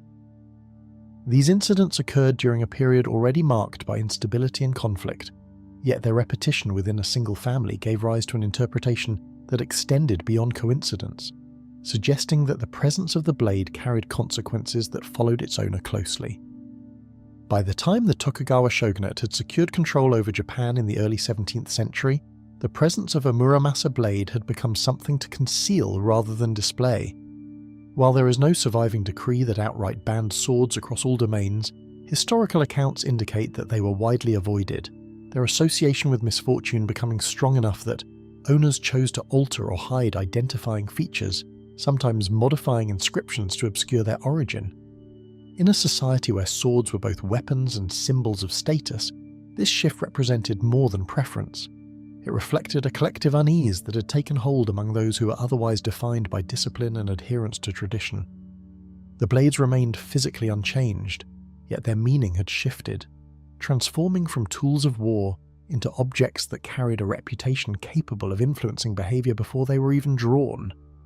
Accounts that survived from later periods did not describe the swords as merely dangerous, but as unsettling in a way that seemed to alter the intentions of those who held them. Stories circulated of warriors who, once armed with a Muramasa blade, acted with an intensity that exceeded the expectations of their role, engaging in violence that appeared disproportionate even within the context of combat. These accounts are difficult to verify in isolation, shaped as they are by retelling and interpretation, yet their consistency across different sources suggests that the belief itself held weight, influencing how the swords were perceived and possibly how they were used. Whether the blade affected the mind of the wielder or simply reinforced an existing inclination toward aggression remains uncertain, but the distinction becomes less clear when the outcome remains the same. In contrast, the works of Masamune were often described in terms that suggested restraint, as though the difference between the two craftsmen extended beyond technique and into something less tangible. Masamune's blades, also renowned for their quality, were associated in later tradition with clarity and control, forming a counterpoint to the reputation of Muramasa's work. This contrast, preserved in both historical discussion and cultural memory, did not establish a measurable difference between the swords themselves, yet it reinforced the idea that a blade could carry a presence that influenced its wielder. Within this framework, the Muramasa sword was not simply an object, but part of a narrative in which craftsmanship, belief, and consequence became inseparable. Even now, centuries removed from the conflicts that defined their use, surviving Muramasa blades remain objects of careful study and quiet hesitation. Some are preserved in museums, while others exist in private collections, valued for their historical significance and technical characteristics. Scholars examine them through the lens of metallurgy and craftsmanship, placing them within the broader tradition of Japanese sword-making, yet the stories that surround them are not easily separated from their physical form. The reputation that once led to their concealment has not entirely faded, continuing to shape how they're discussed and displayed, as though the passage of time has reduced neither their significance nor the questions they raise. What endures in the historical record is not a single event but a pattern of outcomes that seem to follow the blade regardless of who claimed it. Each account, whether documented in detail or preserved through repetition, points toward the same uneasy conclusion, where ownership of the sword coincided with actions that led to loss, whether through violence inflicted on others or destruction brought upon the self. The Muramasa blade remains fixed in history, its edge no longer tested in the way it once was, yet the idea attached to it continues to move, carried forward by those who study it and those who choose to remember. And in every account that remains, the moment the sword was drawn is described not as a decision, but as something that had already been made. The dead man's mirror that reflected more than reality. A quiet room can remain unchanged for years, holding the same arrangement of furniture and light, until something placed within it begins to alter what is seen rather than what is there.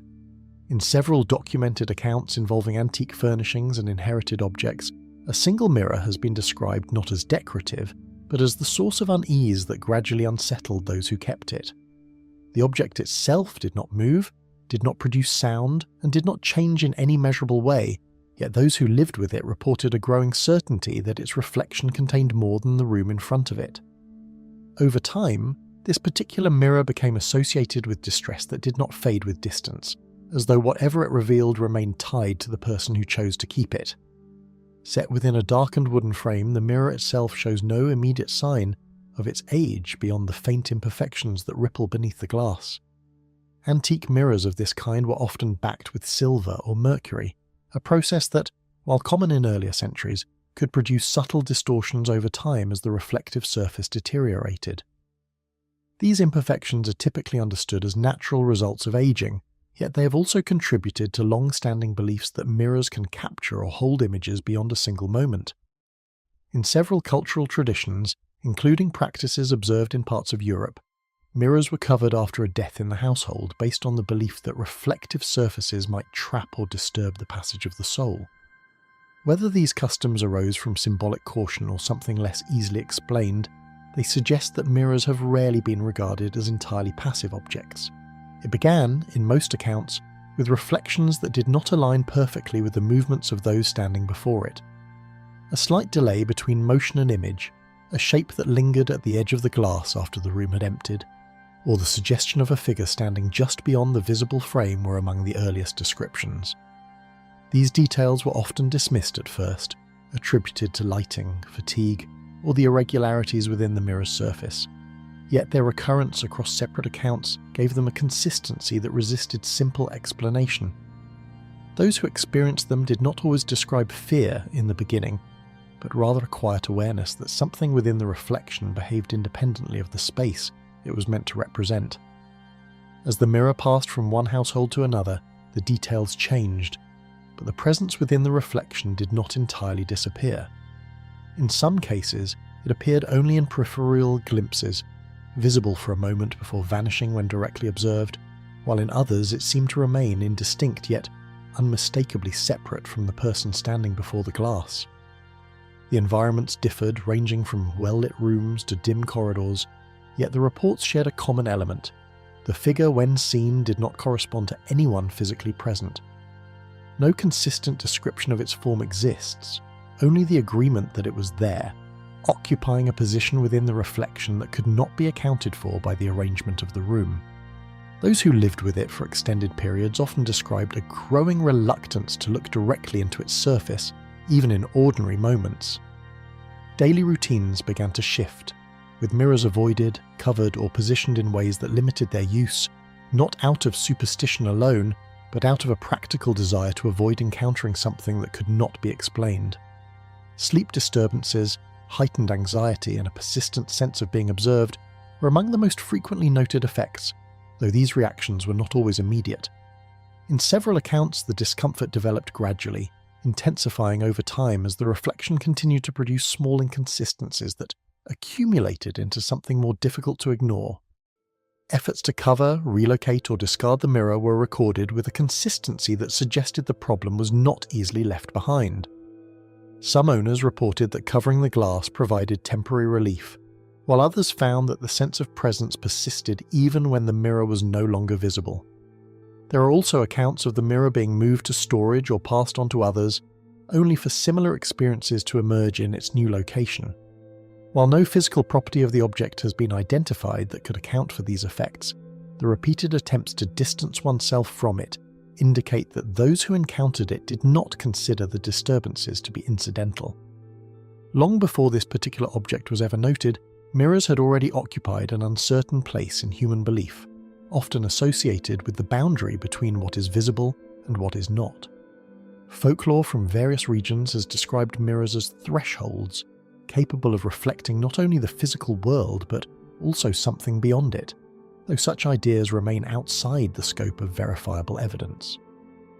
Still, the persistence of these beliefs across cultures suggests a shared discomfort with the idea of a surface that appears to show everything, while revealing nothing of its own nature. In this context, the reports surrounding the mirror do not exist in isolation, but within a broader framework of suspicion toward reflective objects. What remains consistent across every account is not the figure itself, but the fact that something appeared in the reflection that could not be found anywhere else in the room. The mirror has been examined, moved, and in some cases removed entirely, yet no explanation has been able to fully account for the experiences described by those who kept it. Each account differs in detail, yet all return to the same moment, when the reflection diverges from expectation and reveals something that does not belong. In the final glance before the mirror is covered or removed, the reflection never appears empty. The Chair of Death from Edinburgh vaults. The air grew colder and heavier with every step down the narrow stone staircase, and in the gloom of the vaults a single chair waited like a sentinel that had seen too much. Those who first ventured into the underground chambers beneath Southbridge often noted the chair immediately, a simple wooden seat positioned in a shadowed corner where the torchlight barely reached.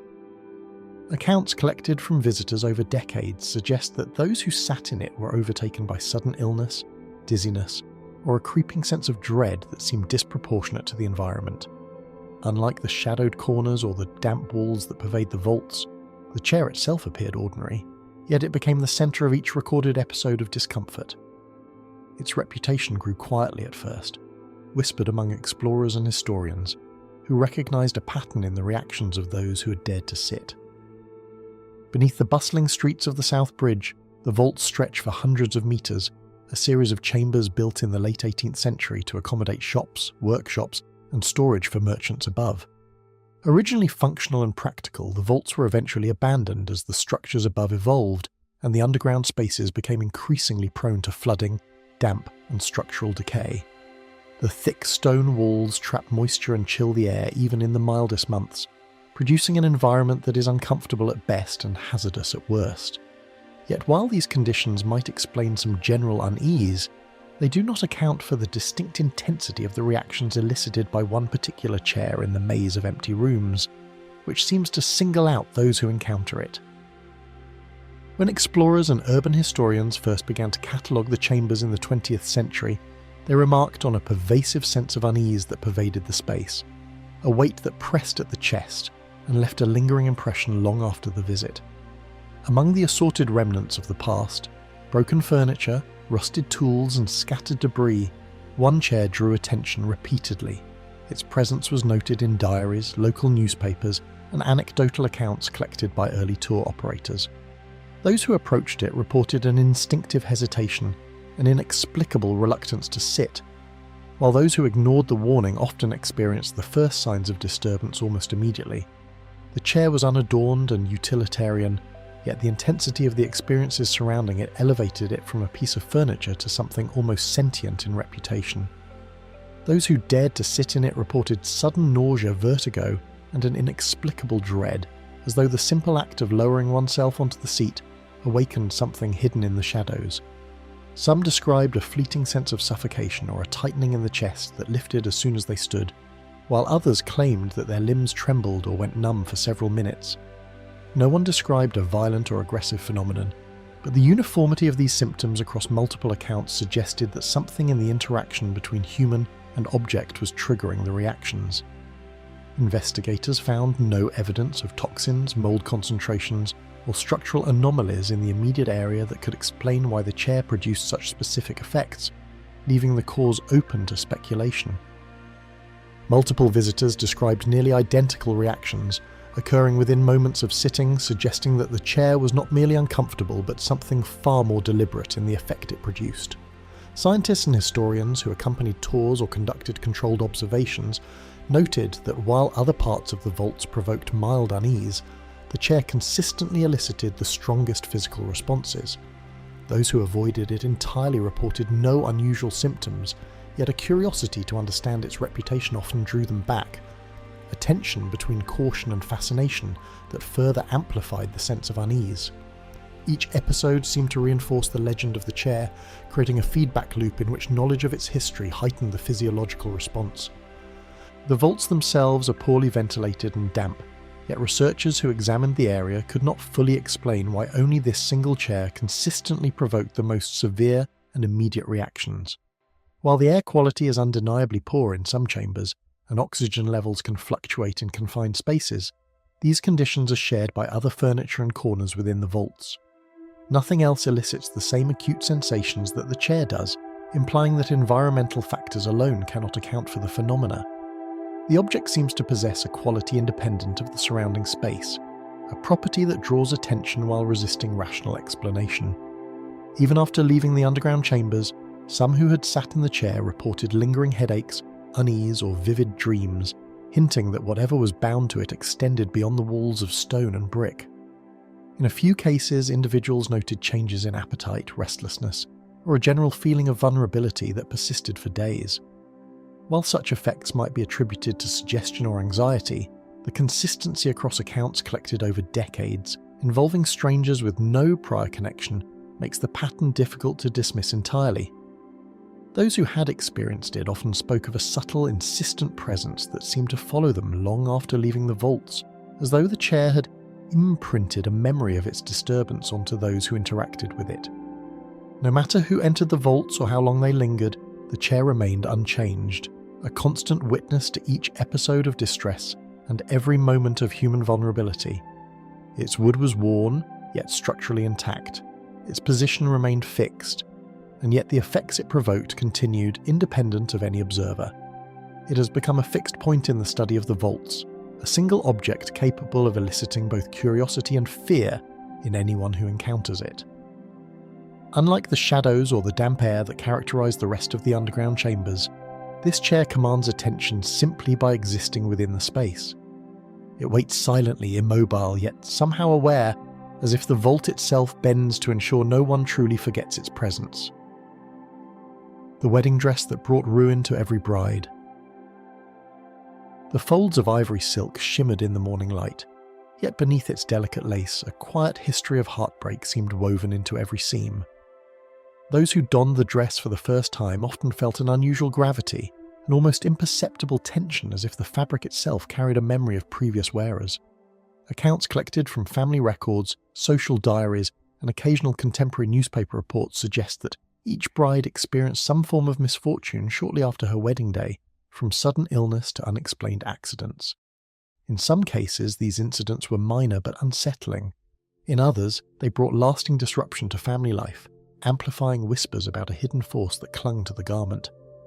While no single incident dominates the dress's history, the consistency across decades established a pattern that left those who inherited it uneasy, questioning whether beauty could coexist with such persistent sorrow. Its elegance belied the subtle weight of the tragedies associated with it, a delicate shell concealing an unsettling legacy that seemed to endure long after celebrations ended. The earliest documented wearers traced back to a prominent European family in the 19th century, where the dress was passed down from generation to generation, both as a symbol of continuity and as a cherished heirloom. Records show that it was meticulously preserved, hand-stitched and maintained, a testament to the value placed on family tradition and the societal significance of bridal attire during that period. In each household it entered, the gown held the same dual presence, an object of beauty and celebration, yet one inseparably linked to stories of sorrow. Its provenance is clear in registries, letters, and estate inventories, but the reasons for the repeated misfortunes remain elusive, leaving historians and observers to speculate about the unseen forces tied to it. Some researchers note that the regions where it circulated, primarily England and France, had strict social documentation, which makes the continuity of reports even more striking, as the incidents were rarely dismissed or forgotten. Over the decades, the dress travelled from one bride to another, each wedding marked by an incident that cast shadows over what should have been a time of joy. Some marriages were disrupted by sudden illness, others by tragic accidents or unexpected deaths within weeks or months of the ceremony. Patterns emerge in the written accounts, showing not only the recurrence of misfortune but the proximity of each event to the moment the gown was worn. In some diaries, brides recorded subtle signs of foreboding, a chill in the air, a sense of heaviness while putting on the gown, or fleeting glimpses of figures in mirrors that seemed to vanish when observed directly. While some instances could be attributed to chance, the accumulation of incidents across multiple families and countries suggests that something unusual followed the dress from one household to the next, linking the experiences in a chain of unexplained adversity. A bride in England fell gravely ill mere weeks after her wedding, and another in France suffered the sudden loss of a family member under circumstances that were never fully explained. Diaries and newspapers of the time recorded these events with quiet alarm, noting the odd coincidence of misfortune attached to a single garment. In other cases, brides described vivid dreams or feelings of unease while preparing to wear the dress, an almost instinctive apprehension that seemed to anticipate the difficulties ahead.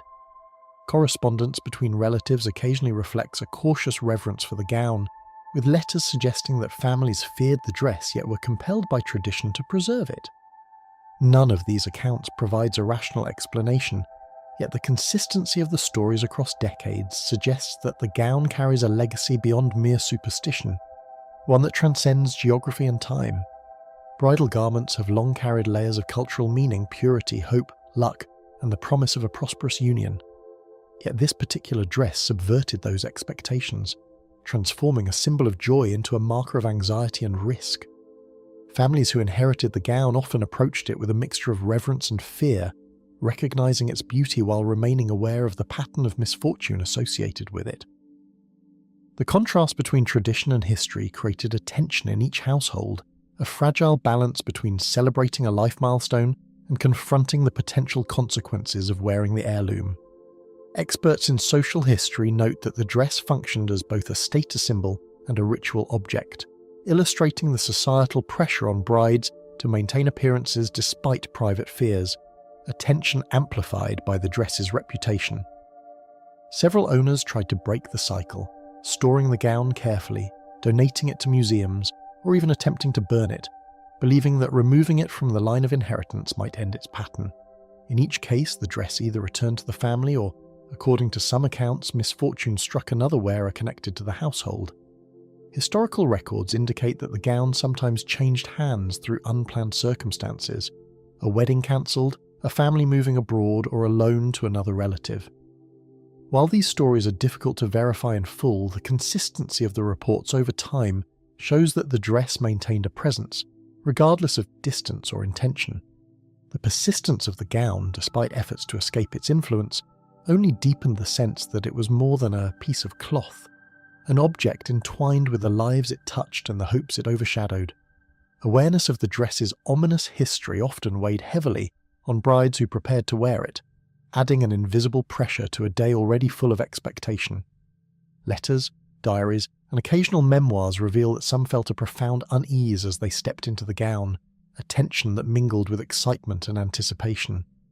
Even when no misfortune occurred immediately, the knowledge of what had happened to previous wearers lingered, shaping behaviour, thoughts and emotions in ways that suggest the dress carried an almost psychological influence over those who encountered it.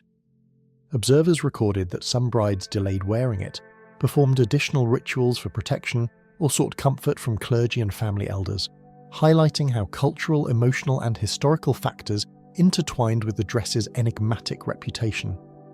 The garment became both a tangible heirloom and a vessel of inherited anxiety, linking generations in a quiet, unsettling continuum. Time had left the fabric untouched, the lace pristine and the silk bright, yet the weight of centuries of sorrow lingered invisibly, a presence that did not fade with memory. The gown exists across generations as both an artifact and a warning, a symbol of beauty that conceals a troubling legacy, binding joy and misfortune in a delicate, persistent weave. Each thread seemed to carry an echo of laughter and tears alike, a reminder that moments of celebration could be inseparable from shadows of unease. Generations pass, but the gown remains, a silent witness to lives intertwined with both hope and unseen misfortune. The possessed telephone that called the dead. A simple dial tone once promised connection, yet this particular telephone seemed to carry messages no living person could send. From the moment it was brought into a household, those who touched its receiver reported a subtle but pervasive sense of being watched, an invisible presence that seemed to linger even when the line was silent. Accounts collected from family letters, personal diaries, and documented anecdotes suggest that after acquiring the telephone, individuals experienced unexplained disturbances, calls in the dead of night, voices on the line that whispered names of the long dead, or urgent messages no one living could have conveyed. While no single incident dominates the object's history, the repetition across decades and households established a pattern of unease, leaving owners both fascinated and terrified of the seemingly ordinary device in their midst.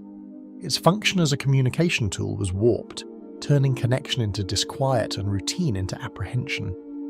The telephone itself was unassuming, a wooden-cased model with a rotary dial typical of the early 20th century, yet every home it entered became a site of inexplicable events. Records indicate that it was often purchased at second-hand shops or inherited from distant relatives, travelling through neighbourhoods and towns, each stop leaving behind reports of disturbance.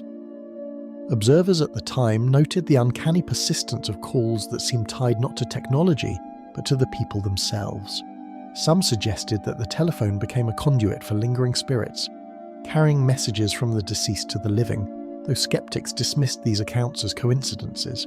Regardless of explanation, the device's repeated presence in households marked by inexplicable activity created a chilling pattern that could not be ignored. Owners documented numerous strange occurrences. Families spoke of the telephone ringing at hours when no one was awake, only to find the line silent when answered, or of receiving whispered names that belonged to ancestors long gone. In some instances, those who attempted to trace the calls found no origin, no indication that any signal had ever been sent. Diaries reveal that the first moments of hearing the telephone's ring often carried an instinctive dread, a knowledge that this was no ordinary call. The combination of technology and the inexplicable lent the object a peculiar intimacy, invading private moments and daily routines in a way that ordinary hauntings did not. The psychological impact was undeniable. Sleep became restless for those who kept the telephone, and meals or conversations were often interrupted by unexpected rings or static-laden voices. Some owners reported that even when the phone was disconnected, anxiety lingered, a tension tied not to the physical object alone, but to the anticipation of what might come next. Observers noted that the phenomenon often led to obsessive attention, with families compulsively checking the line, fearing it might resume activity at any moment. These behavioural changes illustrate how a simple household object could exert a profound influence, shaping thought and emotion through repeated and inexplicable occurrences. Attempts to escape the device's influence were rarely successful. Some disconnected the phone, placed it in storage, or even abandoned it entirely, yet reports indicate that the strange calls often resumed, sometimes in the new location, other times affecting distant relatives connected to the original owners. In one documented case, a family donated the telephone to a museum, only for staff to report hearing faint voices during quiet nights, echoing names they had no way of knowing. Each failed attempt reinforced the belief that the telephone's presence was inescapable, that it carried with it a persistence beyond mere technology, a force intertwined with the lives it entered. Patterns across decades and households highlight a consistent and unsettling regularity. Reports suggest that the calls often coincided with moments of emotional vulnerability, such as anniversaries, family disputes, or periods of mourning. Investigators of the paranormal, as well as historians compiling records of unusual domestic events, remarked on the object's uncanny ability to target timing with a precision that seemed deliberate. Unlike other haunted artifacts, which might influence a single family or location, the telephone followed its owners, its disruptions recurring in diverse environments, yet sharing strikingly similar characteristics. The repetition is documented enough to suggest a phenomenon beyond mere superstition or coincidence, linking disparate lives through an ordinary-looking instrument of connection. The presence of the telephone altered the perception of the domestic space itself.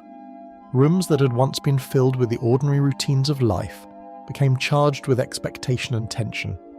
Everyday sounds, the creak of floorboards, the wind against windows, even the ticking of a clock, were interpreted through the lens of anxiety that the telephone created. Observers noted that the phone blurred the line between the living and the dead, making communication with the departed seem both possible and perilous. Families could not ignore it, nor could they fully understand it. The object became a daily reminder of forces beyond comprehension, turning the familiar into something uncanny. Despite its unremarkable appearance, the telephone remained a conduit for experiences that could not be rationalized. Its mundane design contrasted sharply with the extraordinary disturbances it produced, creating a tension between expectation and reality. The ordinary functionality of a household device was subverted, transforming communication into a channel that reached beyond known limits. It is precisely this juxtaposition between the commonplace and the inexplicable that has cemented the telephone's reputation as both a practical tool and a vessel of dread, one that has haunted those who brought it home and those who dared to study it from afar.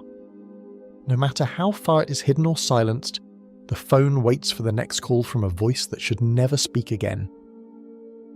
The cursed idol of the crying god. Even on ordinary days, the idol seemed to draw attention, its polished eyes catching light in ways that made visitors pause, as if it silently observed what no one else could see. Those who encountered it reported an unsettling impression, a sensation that the small figure carried a history far beyond its size, a legacy of warnings and tragedy that lingered invisibly in the air around it. Visitors sometimes found themselves lingering in its presence longer than intended, drawn inexplicably to study its features, only to experience a sudden chill or unexplained anxiety. The earliest references describe a weeping god, a figure meant to embody sorrow and prescience, yet as it passed through households, its power became tied not to reverence alone, but to consequence, marking misfortune for those who ignored its subtle signals. Its presence is quiet, almost mundane, but for those who lived with it, ordinary life was never entirely ordinary again. Carved centuries ago from dark volcanic stone, the figure depicted a seated deity with downcast eyes, its features worn smooth by time, yet retaining an intensity that unsettled those who studied it. Small in stature, it might have been dismissed as a decorative object, yet the craftsmanship suggested a deliberate solemnity, a meticulous attention to the expression and posture that implied meaning beyond aesthetics. Historians trace the idol's origins to a region of ritual significance in South America, where local populations revered figures representing divine sorrow, often as a means of warning communities of imbalance or danger. Some anthropologists suggest that such figures were often used in private shrines, watched carefully by families to interpret omens, a practice that aligns with the repeated warnings associated with this particular statue.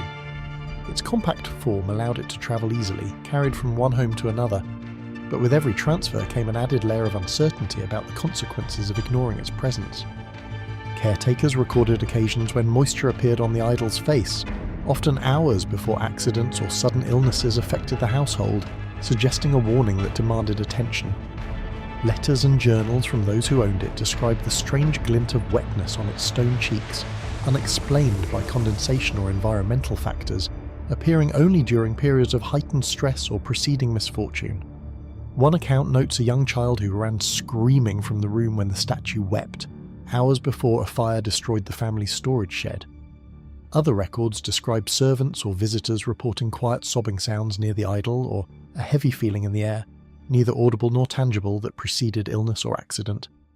In other cases, visitors reported a sense of profound melancholy or foreboding that could not be traced to any external cause, an emotional echo that seemed to emanate from the idol itself.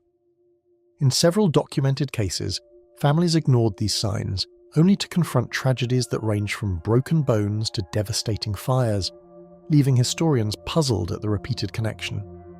An account from the early 20th century records a household that dismissed the idol's apparent tears as mere superstition, only to endure the sudden death of their patriarch within days. Another instance describes a business owner who disregarded the idol's weeping prior to a trip, returning to find both his warehouse and home destroyed in a lightning strike. Though each event could in isolation be explained as a coincidence, the recurrence across decades and continents, linked specifically to the idol, suggests something beyond mere chance, a pattern that defies rational expectation. Some tried to appease the idol with offerings, prayers, or careful storage, yet misfortune often struck even when its presence was treated with respect, implying a reach beyond human control. Rituals included placing small objects or food at the base of the figure, covering it during storms, or relocating it to distant rooms, all in hopes of mitigating its power. Certain families recorded temporary reprieves, but even when the immediate household avoided catastrophe, letters later noted relatives or associates experiencing accidents or illness connected to the same periods. The idol's influence, it seemed, was not constrained by proximity or intent, but rather by the very act of neglecting its warnings, a principle that remained consistent across centuries. Across cultures, small figures or idols have long been considered vessels of divine messages or omens, yet few demonstrate the persistence and specificity of the events linked to this weeping statue. Anthropologists note that figures representing grief or forewarning exist in many societies, from carved ancestor effigies in Africa to protective deities in East Asia, but the idol's enduring record of tangible consequences places it in a category of its own. Unlike broader symbolic objects, this statue's influence manifests in documented misfortune, creating a historical trail that intersects with both domestic life and wider social records. Some researchers have speculated that such objects function as psychological focal points, heightening awareness of danger in subtle ways, yet the sheer number of correlated tragedies tied specifically to this statue resists any purely rational explanation. Its significance lies not in artistry alone, but in the uncanny consistency of the outcomes that follow its presence. Generations of families have lived with the knowledge of its warnings, carrying both reverence and unease, aware that what appears silent may still shape the course of their lives. The idol was displayed prominently in homes, often on a mantel or shelf, its quiet gaze an ever-present reminder of the unseen forces that may govern existence. Some descendants kept meticulous records of the statue's appearance, noting each tear and the corresponding events, treating them as part of a broader family chronicle. Others chose to speak of it only in whispers, fearing that acknowledgement might summon the very misfortune it sought to forewarn. The tension between faith, fear, and interpretation created a persistent atmosphere of vigilance around an otherwise unassuming object. Those who dismiss its tears may find that calamity has already chosen its next witness. The painting that followed its owners. No one expected it to reappear, yet there it hung again, in the very room where it had been last seen years before. Those who encountered it described an immediate sense of familiarity and unease, as if the painting carried a memory of its previous presence, and of the lives it had quietly touched. Owners who had sold, discarded, or donated it often found it returned in ways that defied explanation, accompanied by minor but persistent misfortunes. The painting's history is peppered with these uncanny returns, establishing a pattern that cannot be easily dismissed, suggesting a force tied not to the canvas itself, but to the connection between the artwork and those who dared possess it. Even those who considered themselves skeptical of superstition admitted to a subtle wariness upon its reappearance, a quiet acknowledgement that something about it transcended ordinary explanation. Its canvas captures a quiet scene, ordinary at first glance, yet shadows seem to shift subtly when no one is looking. Observers frequently noted that the light and atmosphere within the painting changed from day to day as though it were aware of its surroundings. The subject, often a landscape or interior setting, appears innocuous, yet viewers reported a growing sense of being watched, an impression that their actions were silently recorded. In some cases, a faint alteration in brushwork or colour became visible over time, leaving owners uncertain if they were imagining it, or if the painting itself was slowly evolving, echoing its journey from one hand to another. Some art historians have noted that the style bears traces of early 20th century techniques, with subtle glazing layers that catch and reflect light unpredictably, giving the impression that movement is embedded in the still surface. Records of ownership span countries and decades, each transfer accompanied by accounts of unease or unexplained events. Auction documents and private letters confirm that the painting moved across Europe and North America, often sold to strangers who later returned it or claimed it arrived unsolicited. A 1920s estate sale in London noted its sudden appearance on a wall weeks after leaving the property, a detail recorded in the executor's report with no satisfactory explanation. In the 1950s, a collector in Vienna documented finding the painting on a hallway easel that had been empty for months, despite the work being properly consigned to a gallery. Such incidents repeat throughout the painting's documented history, creating an archive not only of its provenance but also of the subtle disruptions it left in its wake. Owners reported minor calamities that defied explanation, missed appointments, sudden quarrels, or accidents that coincided with the painting's arrival. One family in Paris recalled that shortly after acquiring the artwork, a series of small fires began in the home, each contained yet inexplicably coinciding with the painting's relocation from one room to another. In New York, a man who purchased it from an art dealer found that stock investments he had planned for months fell through in quick succession, a coincidence he later attributed to the painting's presence. Visitors to these homes occasionally reported a disorienting sense of déjà vu, as if the layout of the rooms or the lighting had shifted slightly in response to the painting's presence, reinforcing the perception that the object exerted influence beyond passive observation. Even when it was sold or given away, the painting found a way back, appearing in places no one could account for. A documented case from the 1970s describes a gallery in Boston returning it to the original owner after a shipment went missing, though records show the item was properly catalogued and delivered. Another instance recounts a family that donated it to a museum in Madrid, only to receive a notice weeks later that it had arrived at their private residence, the museum denying any mistake. Reports suggest that even brief encounters with the artwork left an impression, as neighbours or domestic staff sometimes reported sudden chills, fleeting shadows, or a sense that the room itself had shifted subtly, lending weight to the perception that this was no ordinary object. Throughout art history, certain works have been described as carrying an almost tangible presence, yet few have the persistence documented in this case. Scholars of haunted or psychologically influential art note that, while some paintings have reputations for inspiring fear or obsession, they rarely move beyond the bounds of the gallery or home in which they reside. This painting stands apart. Its history is not confined to the interpretations of observers, but is verified through repeated, traceable accounts of reappearance, each time coinciding with an owner's heightened awareness or unease. Its influence is subtle, cumulative, and insidious, operating in the quiet spaces of perception rather than overt spectacle. Experts who study these phenomena often cite the psychological impact of prolonged observation of an enigmatic object, noting that the painting's ability to unsettle seems amplified precisely because it lingers, returns, and resists explanation. Families grew increasingly alert to its silent influence, sensing its return in moments of quiet apprehension or subtle tension in the household. Letters and diaries describe a gradual adjustment in daily routines, avoidance of empty rooms, or the habit of glancing over a shoulder at corners where shadows seemed to linger.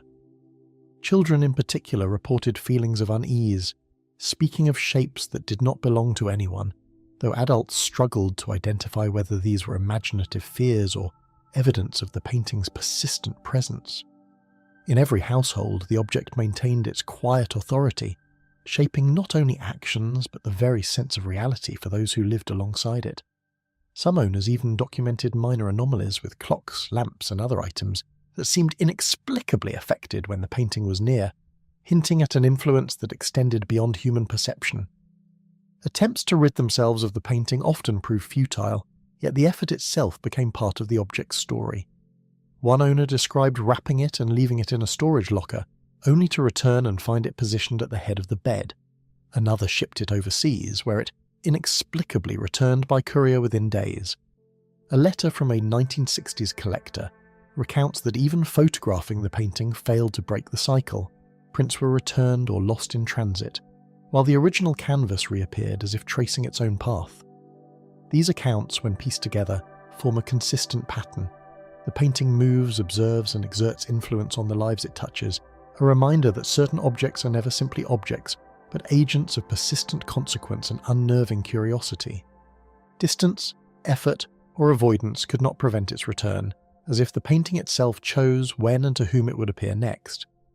Each reappearance left a residue of subtle disruption, a reminder that some connections endure beyond rational explanation.